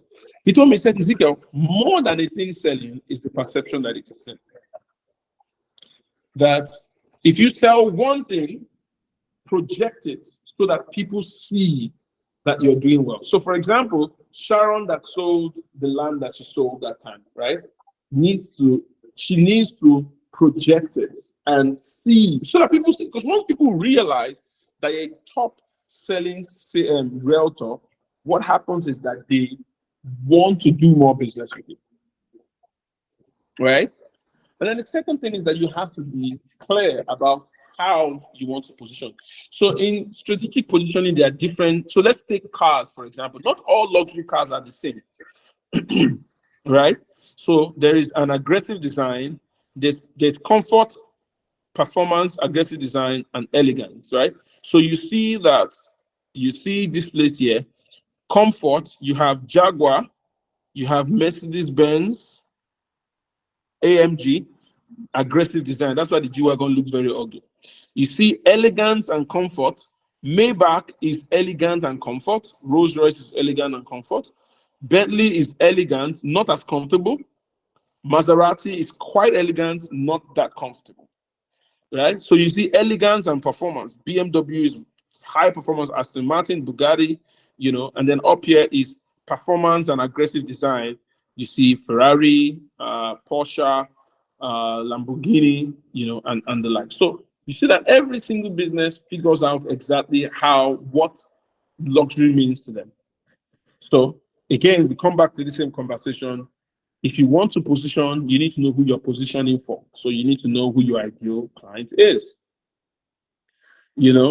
Because if I'm trying to position for people who buy Rolls Royce, there's a way that I have to look, right? There's a way I have to, I have to show up.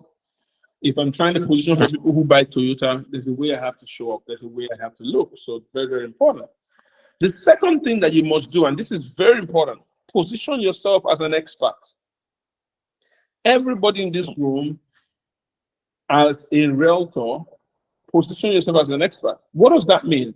It means that you need to start to create some content, video content. So instead of just saying, come and buy land, convert it into videos on 6 reasons why you can buy land. Or, post 5, educate people. Experts educate. Salespeople just try to sell. Create a 10-page book, small book. If you don't know what to say, tell ChatGPT to create it for you and put your name on it, and everybody's happy. But create this content, educate people, because that's what experts do. As you do that, it allows you to position yourself in a position, put yourself in a position where, remember the crocodile. The crocodile positions where the prospect must come, and that's what you must do. The third is you must extremely manage your social media image. You manage your image on social media. You see, do not, and I say this, do not post any picture that is not professionally taken. If you use a nice smartphone, go on YouTube and look for a course that can teach you how to take good pictures with your phone. For example, there are iPhone photography courses. There are Samsung photography courses. Aside from that, never take a picture, never post a picture on your handle that is not professionally taken. Let me explain what I mean. I have seen literally in front of me, talking to a client about one of the vendors that I wanted to recommend to them, and the person literally went on social media, checked their page out, and said, "I can't work with this guy." So all those your crazy pictures, Sunday things, afternoon things, chilling with the guy, all those nonsense pictures you post, go and delete them or archive them. Only post things ahead. Only post things that project you as a professional or project you as somebody in the big money business. How can you be selling real estate worth millions of naira? And all your pictures look like you're in Ajegunle. Even if you live in Ajegunle, like once in a while, take a trip, go to Whitbaker, go to all these places, buy a bottle of water there. I know some of you, a bottle of water in Whitbaker is like 2,000. I know in your brain now, your brain cannot contain 2,000 naira bottled water. I know. But anytime you buy that bottled water, just close your eyes and imagine that Jesus Christ has turned that water to wine. So be drinking it, sipping it small. Don't finish it in 1 minute. Use like 2 hours to sip it. So once you are sipping it small, take some pictures. Have somebody take a nice picture of you, whatever it is. Take pictures, the location. See, the location you are seeing matters. The quality of the pictures matters. They buy snatcher water. What is that bottled water? You still have whatever you want to do is your problem. What I'm trying to explain is that make sure that because unfortunately for most of us, Salome is not true. It's not true. It's not true. So that mindset has not allowed a lot of people to go to restaurants. Go to restaurants, sit down with confidence. If you go to Marriott, sit down with confidence. If they come and meet you and say things like, "Would you like to order something?" You say, "No, I'm not ready yet." That's what you will say. "Oh, I'm not ready yet." But at least if you fear, carry 2K. 2K, go buy like what bottled water. If you are going to where you want to buy meat pie, that's not the kind of place we're talking about. We're talking about somewhere that there's money, where the glory of God is. You're talking about meat pie. You say you should go and be snapping picture inside Mr. Biggs.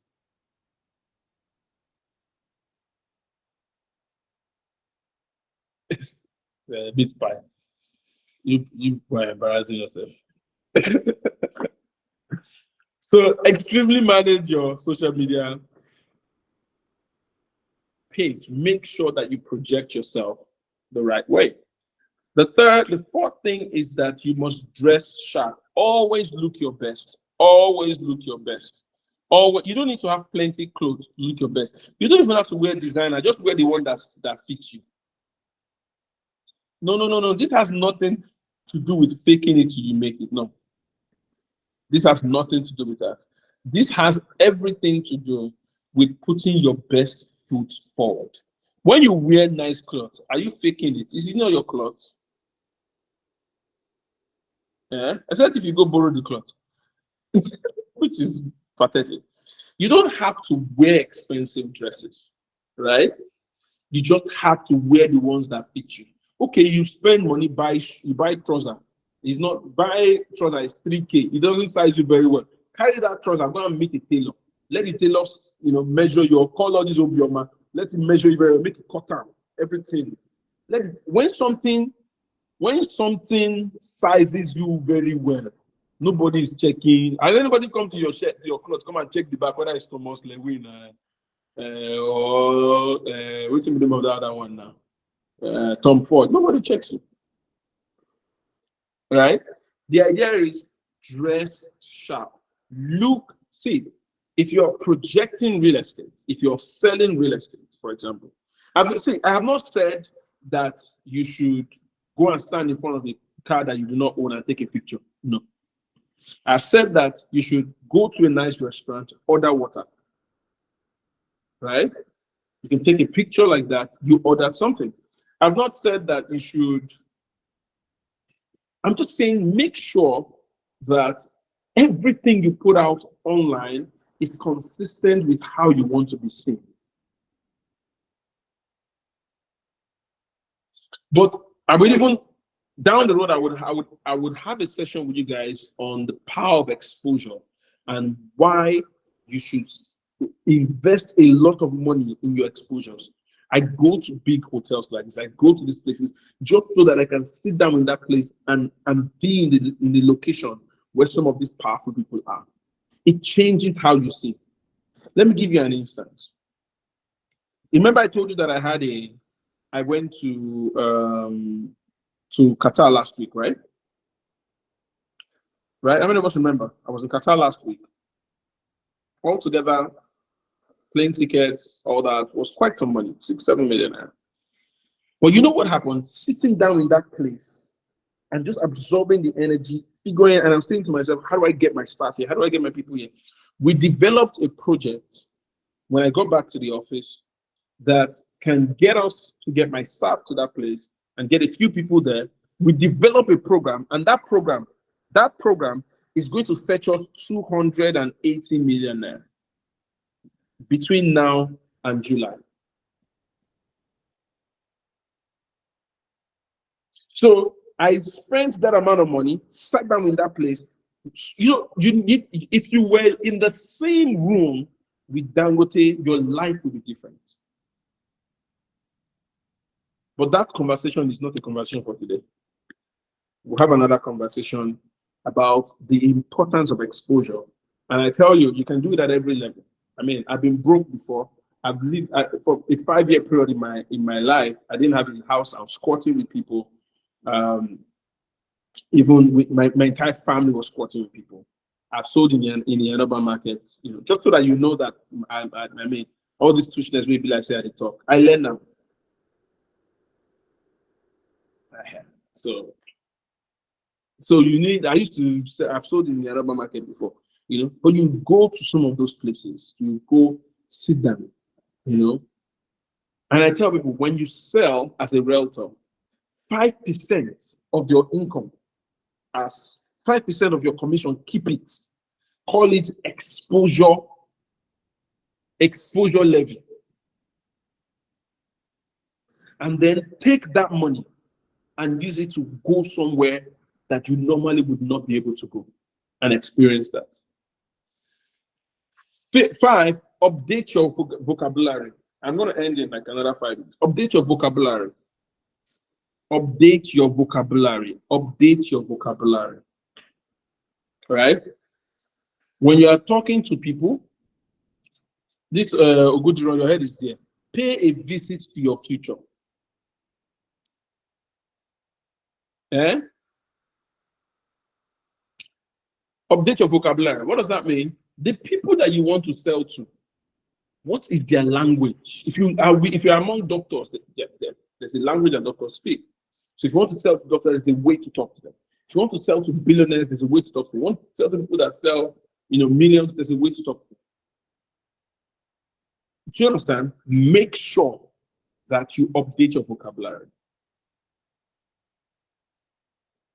6, go to the right places. Let me give you an instance. I do this program every month called the Strategy Factory. Last week we had the program. Last week that just finished. In that room last week, in the room of about 25 participants, there were 4 people in that room that were billionaires already. 4 people in that room that were billionaires. In fact, one of them owned a university outside this country. He's the owner of the university. I won't point their faces to you. He's the owner of the university. Right? Now, that class was 150K. All the people that are in that class, look at this, just listen. All the people that are in that class, right, can connect to each other now. The opportunities are endless. Go to the right places. Go to the right place. Some of you need to spend some money, go to a training, go to somewhere. Why? Because it changes, it puts you, see, some of you, it's not as if you cannot sell. It's not as if you are not good. You're just talking to people who would afford to buy your land in 25 years. You need to be in a room of people who can afford your products and service today or tomorrow. Right? So as you're making money for your commission, keep those money. It's part of those exposure levy that you used to go to a training in a hotel. Pay, attend.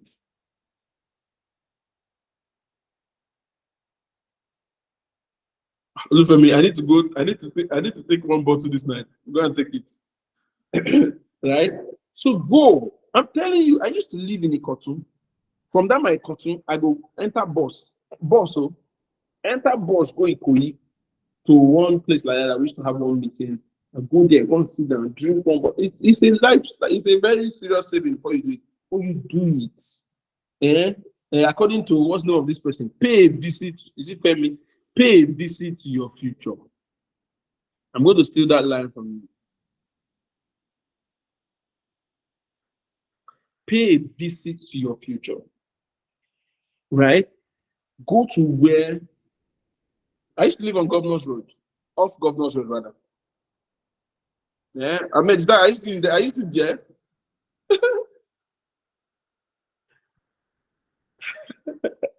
Yeah, I used to live on Governor's Road. I used to live on Amidu Jimo. After this street called Anisha. Exactly. But here's the thing. When I lived in that place, I didn't have any friends there. I had no friends in that place. My people were like, why don't you have friends? I said, anywhere you have friends, you are inclined to stay there for a long time. When I lived in that place, all my friends were in Ikoyi. So I go enter bus, go meet them. Anywhere you have friends, you're going to stay there for a long time. Anywhere you have friends. So if you live in Ikotu and you don't want to, I'm telling you, I lived in that place for, I don't know, 8 years. I don't know the names of my neighbors. I don't. You know the worst part? All of them are still living there. Because I go there from that, because I now have a factory there. We have a factory there.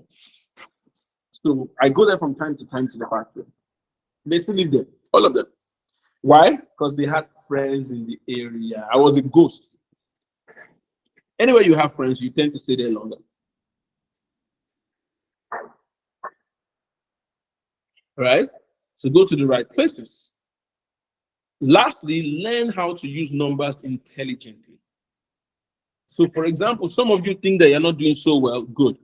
Say to yourself, my name is Fausat Ahmed. I'm a realtor.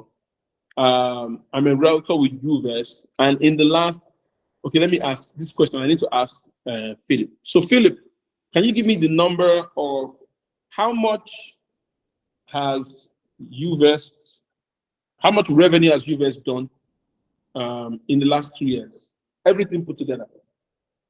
I want to hear. Is this something you'd like to share? I want to help people on how they can introduce themselves.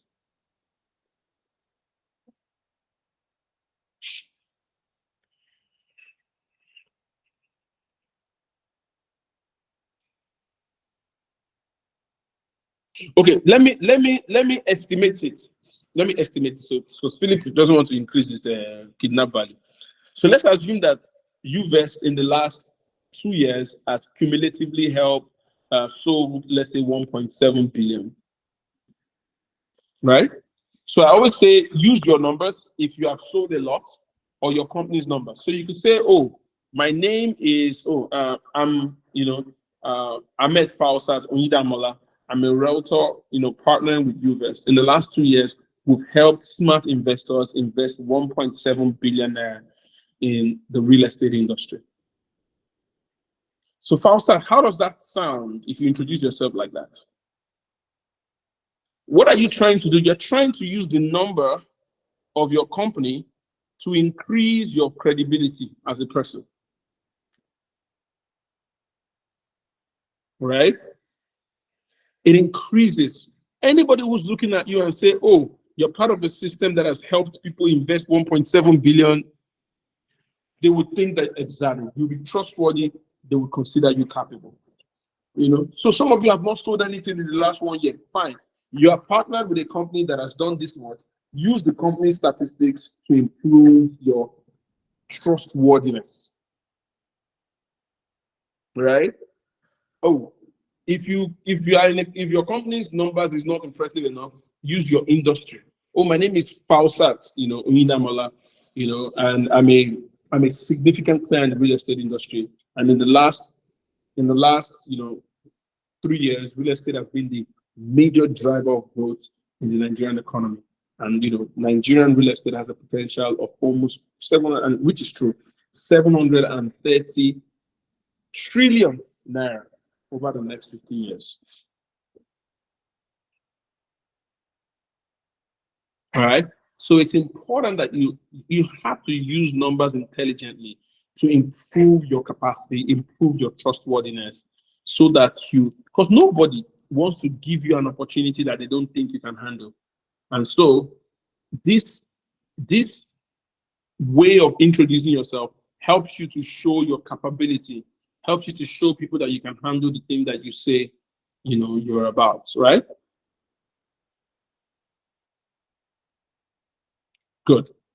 So I think that's the end of the class. Thank you very much. By the way, I have a free introductory class at Ebony Live on the 13th of April. So if you're interested in it, send a message to Vivian. This is the number. Send a message to Vivian. Just type pitch class. So if you send a message and type pitch class on WhatsApp, just type pitch class, write your name and write pitch class, and send it to this number, 090. She would add you to a group, and you'll be able to be a part of that class on 13th, in person or virtually, doesn't matter. Okay, so if you send that, she can add you to that. You'll be able to see, attend that session. It's on the 13th of April at Ebony Live. So, having said that, thank you very much for your time. Let me see if I can type the number. Use keyboard. Oh, okay. 090.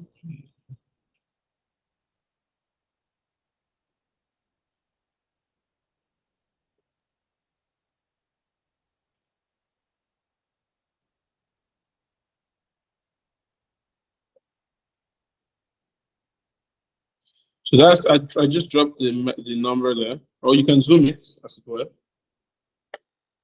Thank you so much for your time.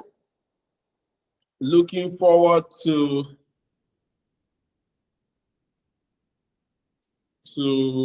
all of us, to seeing you all.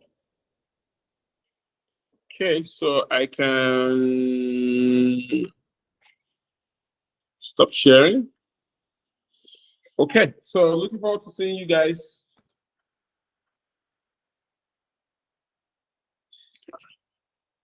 So who am I handing over the room to? I think there's a group chat, so you need to figure out the group chat.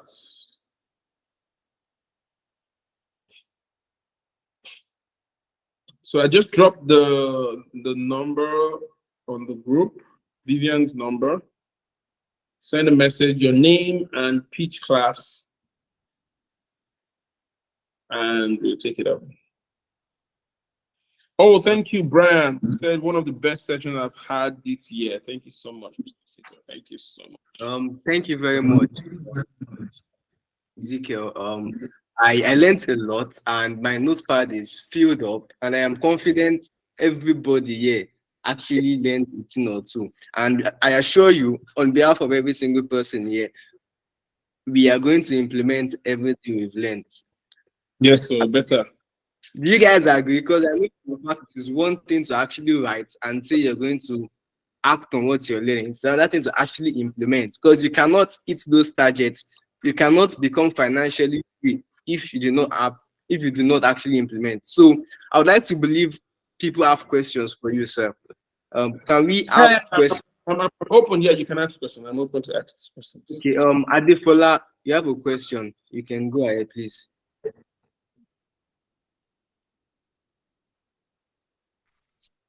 Okay, thank you very much, Ezekiel, for the session. It was great, to say the least. So my first question, well, a part of it has been answered, like, from the rest of the session, because you had mentioned before that the answer might be recognized from the things that you say, but Yeah.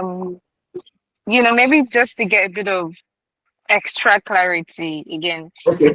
Cool. Earlier, you had mentioned that you traveled to Qatar and you were talking about the Rolls Royce and how they don't just do adverts like regular cars, right? Because of the nature of the car and because how it differs from what other cars are selling, right? So essentially, you had said that for you to be in a certain place, let's call it the right place, it automatically makes you one of the right people that you would want to sell your product to, right? So you being in Qatar at the time kind of puts you on their list, or let's call it their radar, as Yes, it does. a potential person that can afford to purchase our product. But then Yeah. you'd also mentioned that at this time, you're not exactly looking to buy a Rolls Royce, but potentially in the future, in the near future, you could buy a Rolls Royce. So now, Yes. when you're creating your ideal client profile, because that's actually something that that's something that I did when I started with Uvest, right? I know for sure that not everybody is going to buy land. At least not everybody on my contact list Yeah. is going to purchase land from me, right? And at the same time, not everybody, there's some people that can purchase land from me maybe in the next, who knows, 2 years or in the next Yes. 3 years. But I can't wait for those people to be ready, So who are the people that are here for me right now? So essentially my question is, when we are creating, or when we find ourselves, or when we find specific people in air quotes, the right place, how do we filter or how do we hook those people who are seemingly capable of purchasing our products but not like ready at the moment? Okay. I don't know if my question, I don't know if you understand my I guess question. it's a fantastic question. Okay. So here's the way it is, right? So you have to have a long-term and a short-term plan.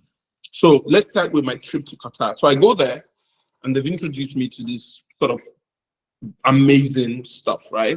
And I mean, I've been to Qatar. I've been through Qatar a couple of times because it's my favorite airport to go to when I'm going to the US or any of these places. But and then I get into the city. Now, so inside that hotel, there's different one of us. Now, all of us are potential clients for whatever it is that they're selling in that place. Some of us are clients today, some of us are clients tomorrow. So what they're going to do is they're going to focus on building a relationship with us. It's only from building the relationship that you can know who's today's client and who's tomorrow's client. Now, you also don't want to lose tomorrow's clients because you're going to need to make a sale tomorrow, meaning next year, next 2 years, whatever it is, right? So you want to have what we call a drip list. So you're going to have people that you're following up with now. You're going to have people that you're constantly checking up with on your drip list. They're there, they're not ready for whatever reason why they're not ready. It's to them, but we're constantly sort of, just letting them on to see exactly what you are about, and the likes. Now, none of us here is God in the sense that we do not know exactly who. Somebody might walk into that space and not look like it and be able to afford it. But so when you're in an environment and you sense that the place that you are, the kind of people you want are in that space, just treat everybody nice, build relationships with as many people as you can, create relationships, and don't just lead the way trying to sell. Find out what people do. Maybe the next time we'll have a session here, and hopefully it'll be very soon. I will do a session on business networking, right?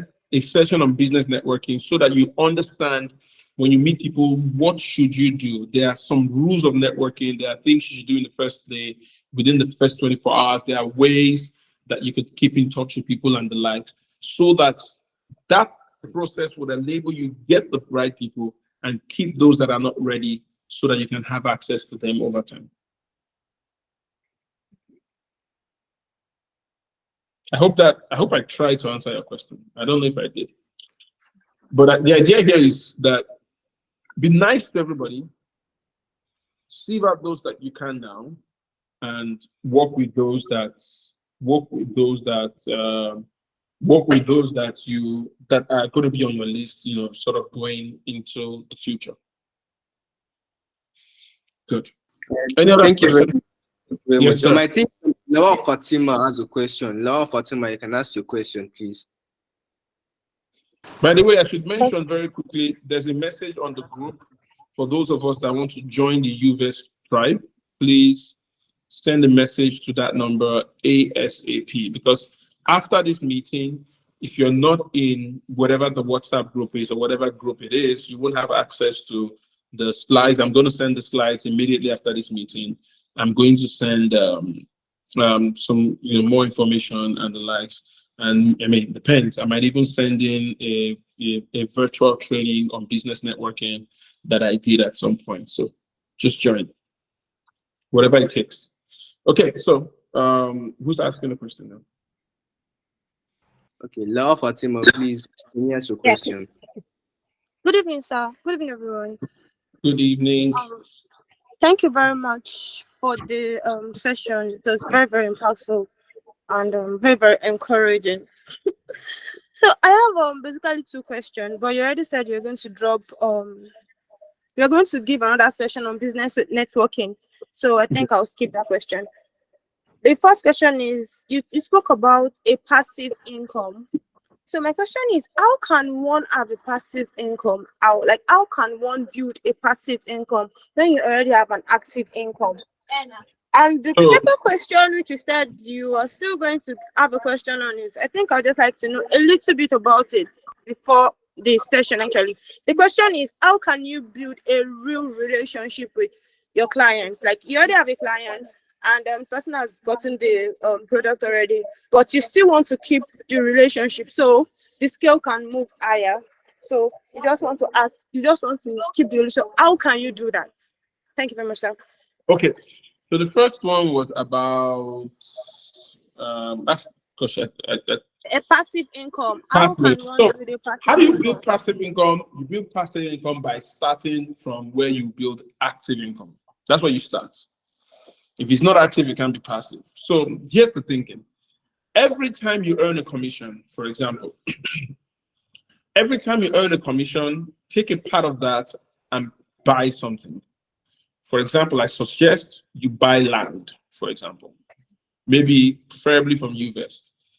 So buy something. Buy an asset. An asset is not passive income yet, but at least buy something, right? The commission that you earn is revenue, not profit, because you're a business.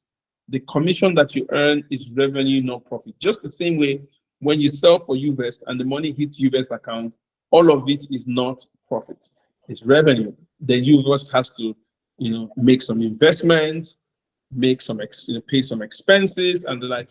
So when you earn that commission, your upkeep is expenses. There has to be investment in there. So you have to buy something. So as you then buy those things, what happens is that as you start buying those lands, of course, don't forget that these lands also would appreciate. In another 2 years, 3 years, 4 years, maybe 10, you might now take that money and use that to buy a real asset. So I remember one of my friends, a comedian, some of us might know him, Sako. Sako's bought 4 houses in Nigeria now. So what he did was that he bought a lot of land a couple of years ago. And at least in 2020, he bought a house for 74 million. All he did was to sell 2 or 3 of his lands and then use the money to buy the house. He bought the house, put somebody in there that rented it, So he has about 4 different houses that people pay him rent on. And so that money is passive, right? Because he doesn't have to do anything particularly to earn that money. So the road to passive income, it's a journey. It's a long journey. It's going to take a chunk of your time, but the best way to get there, the fastest way to get there now is make sure that every time you earn a commission, part of that commission goes into buying something of your own.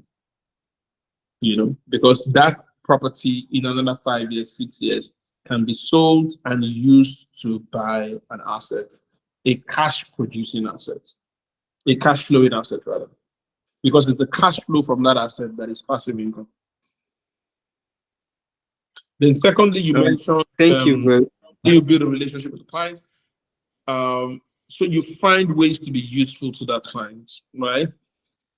Stay in the relationship with the client, find ways to be useful to the client, find out what the client does, connect the client to people that can help advance their business. It is a lot. So I would I'll elaborate more in the training on what do you call it? On business development. Thank you very much. I'm sure you answered my questions. Please, the next person, if you want to ask your question, go straight to the point. So please, we do not have to hold it. Go straight to the point, ask him your question, I would answer quickly. So Trinity, please, you have the floor. Good evening, please. Can anyone hear me? Good evening, sir. Yeah. Yes, My question is, after pushing the property to clients, most clients would decide to contact the company directly to make the deal. And in this situation, I'm pretty sure that there's no commission for me. How do we handle this situation? So I should mention something that every time that happens, it is you that failed. Let me explain. So when I teach on sales, I teach that sales, I wish I could write. Sales is a transfer of certainty. Right?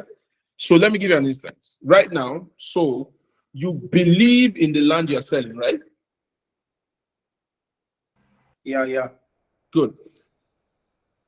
Your ability to sell it to me is dependent on your ability to transfer your level of belief in that asset to me. If I have as much belief in the asset as you do, I'll buy it. So, but there are 3 things that determine whether I'll buy. So there are three areas you must transfer certainty. Number one, you must transfer certainty on the efficacy of the product or the service, whatever it is. Number two, you must transfer certainty on yourself that they should do business with you. And number three, you must transfer certainty on the company. So usually what happens is that some people don't even go past the first stage. They don't transfer certainty on the product. So people don't even bother to talk to them. But some people do a good job educating people about the product, educating people about the company, and they don't educate people enough for those people to decide not to make the transaction without them. After introducing the company to the client, they can just go directly to the No, company. what I'm trying to explain to you is that anytime that happens, it's a failure on your path. You see, because nobody in the world trusts companies. They can only trust people. And so your job, and this is the reason why, let me explain the reason why. You must look like somebody that can handle the transaction you are trying to sell. Okay. When you're going to visit a client and the conversation is a 4 million, 7 million, 8 million land, don't go in a bus. Hire a taxi. Because you don't know if the person can see you from where you're dropping off. When you want to meet, if you don't have a car, set up a meeting in a place like a hotel or Marriott or whatever. Then arrive before the person and leave after the person has gone. Because here's what happens to these people, this wealthy people. They sit down with you, they see the land. You talk to them about the company, they check out the company. And then they say to themselves, I'll be safer dealing with the company because the company looks like they can accept my money than dealing with you because you don't look like you can accept my money. You don't need to have a lot of clothes to look sharp. Have one black suit and 3 white shirts. And anytime you show up, just show up in your black suit. Okay. Let me explain to you. I've gone to one meeting before. Back in the day, I didn't have money. There was no Uber and all that kind of stuff. So I remember I mentioned I used to live in Ikotu. So the meeting was in Ikeja GRA. Ikeja GRA. Ladies dressed sharp too now. I was in Ikeja GRA. I was coming from Ikotu. Listen. I enter bus. I enter bike. Enter bus to maybe like cement. Enter bike. Enter everything. Then when I got to Ikeja under bridge, and I enter taxi. I'm going to Ikeja GRA. So in the middle of where that Ikeja is going from, because if I enter I'm from Ikotu that year, I don't broke. I go down cast. So you enter 15 naira, 17 naira, blah, blah, blah. When you reach that kind 2 minutes to the place, where we say if you check the app, it will be like $600. Enter. When you enter, tell the guy to on the AC, let the AC blow all the poverty away from your spirit. So that when you're getting there, you're fresh. You look like what you're coming to collect. Because if you don't look like what you're coming to collect, don't forget, many times you are young. Many times the person you're talking to is older than you, Abi? Yeah.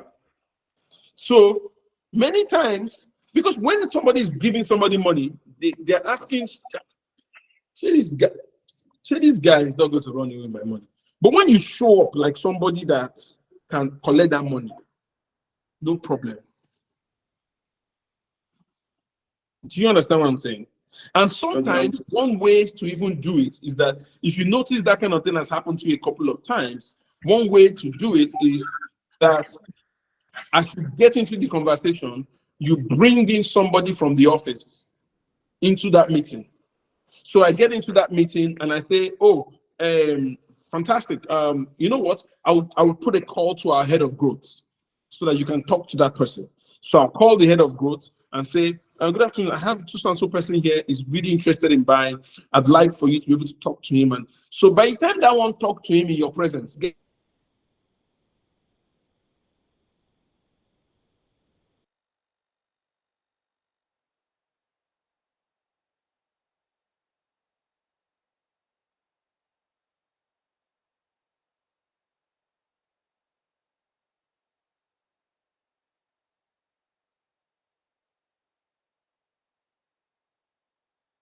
If you can hear me, I think Ezekiel's net.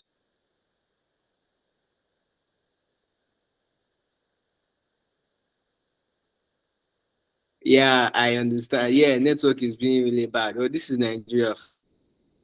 This is Nigeria for us. So guys, while until Ezekiel gets back, can you send a message to the chat box?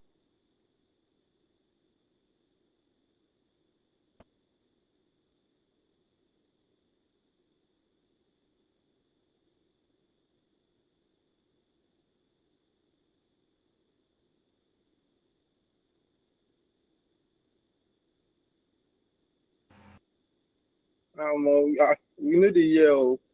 Please, we can't hear. Oh, I muted myself. I said by the time you've connected the person to the company in a meeting, whether virtually or in person. If the person ever walks into that company at any point in time, they will know that it's from you.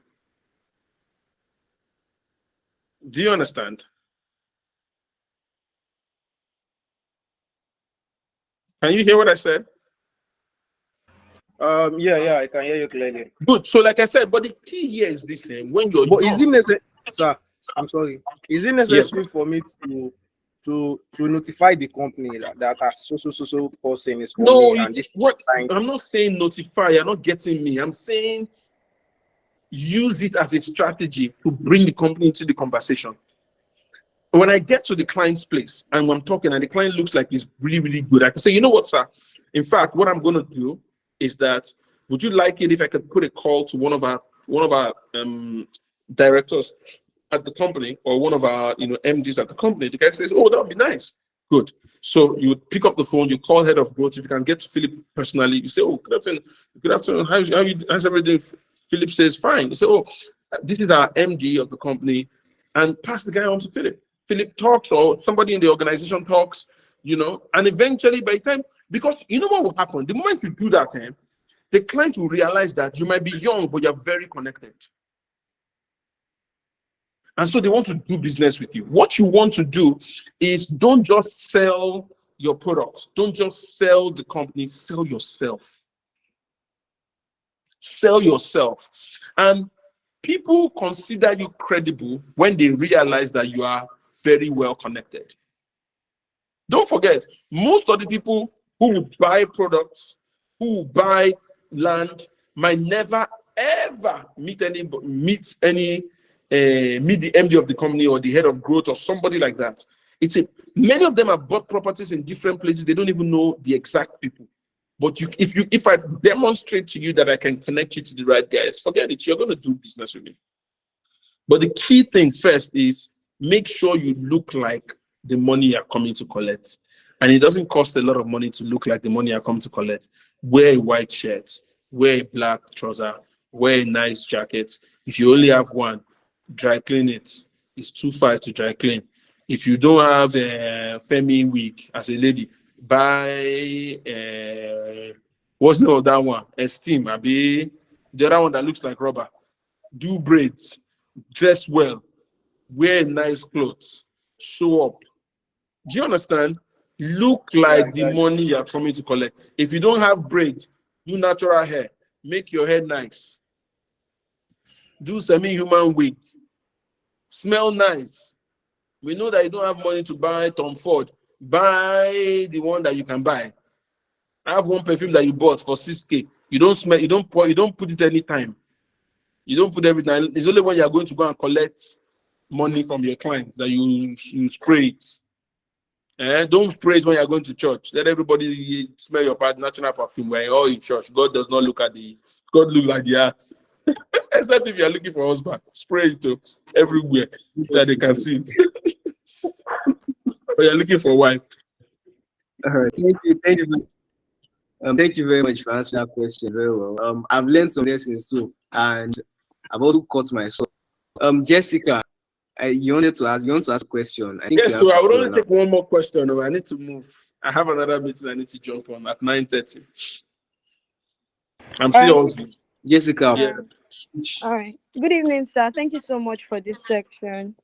Okay, so I have two questions and I'll be very fast with them. So the first question, you said a qualified prospect is someone that need what you offer and has the ability to pay for what you offer.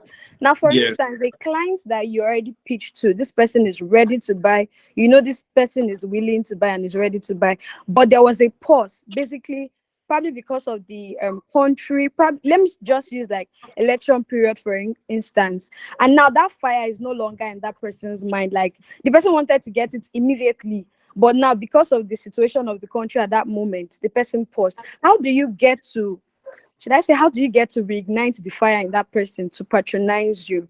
Then the second question, if as a realtor you own land, when introducing yourself, can you use an example of, oh, so I bought a land in 2020, what, 2.4, and right now it's about 6 million? Can you use that, or will it feel There, like you're there is boasting? there is nothing more credible than a realtor who's a landowner. It's the most credible thing in the world. Tell people that you bought land. Why? Because the moment you mention that you bought land, you're no longer talking as a realtor. You're talking as a witness, somebody who has experienced what they want to experience, and you're now co-people. You're now an equal with the person you're discussing with. That's one. The second, how do you ignite fire? The first things first is that people do not stop a buying decision because of the country situation. They stop a buying decision because we haven't given them enough compelling reasons as to why they should buy. You see, the country is bad as it bad. Didn't we all eat food? Did you stop buying food? Right? So reigniting the fire is a very, so one of the things that I do with my clients is that I stay in touch with them. And I'm going to share with you how to stay in touch using tools like Google Alerts and like, but you stay in touch with them.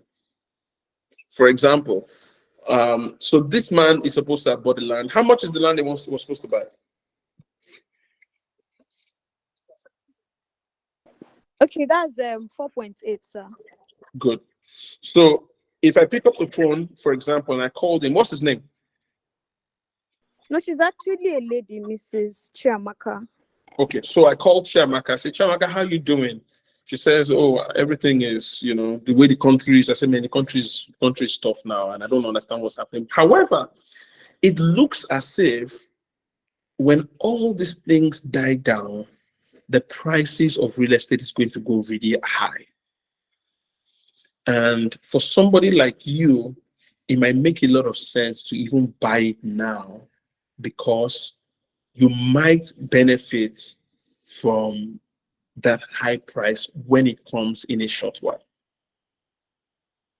You see, you have to learn, and I'm talking to you now, Jessica, you have to learn Okay. to use people's excuses as reasons why they must buy it. Because what happens to us is that we accept the excuses very quickly when we're supposed to turn that excuse to a reason why they should buy it. Someone says, oh, I can't buy it because I don't know where this country is going. Then I say, that is very true. However, right, there is more money made in a chaos than at times of peace.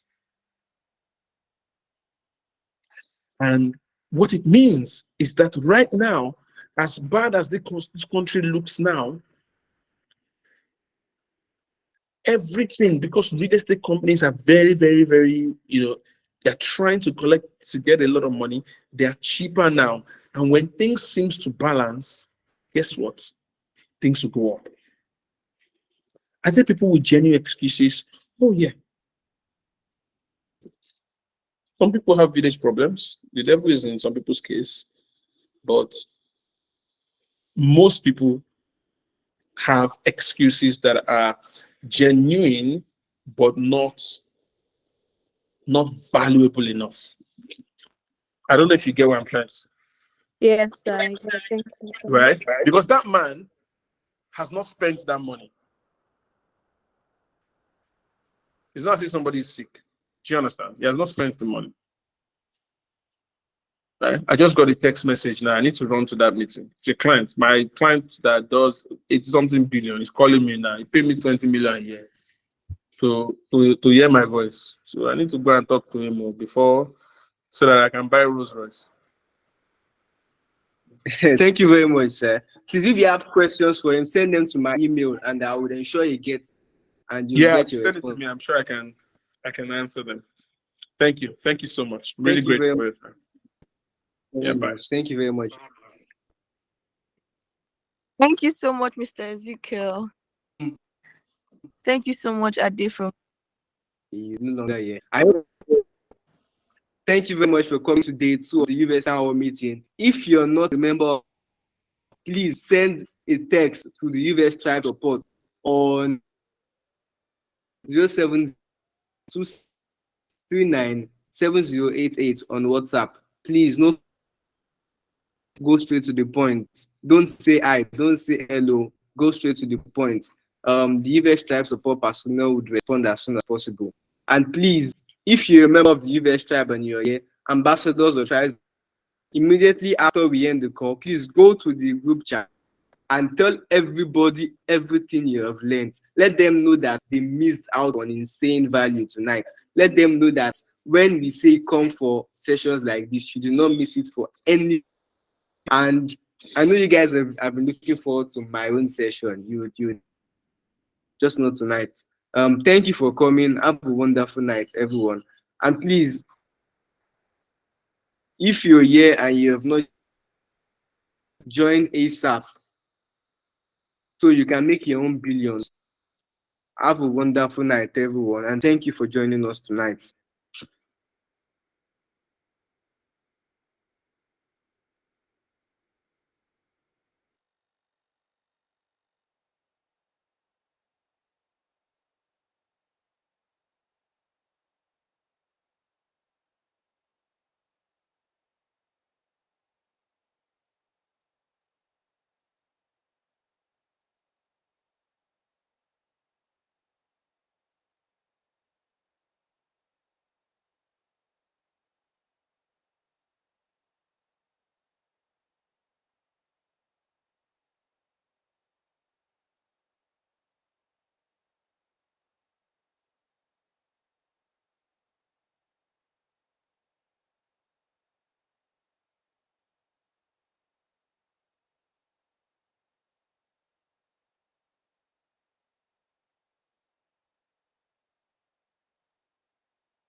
Michael, go away. The class is over.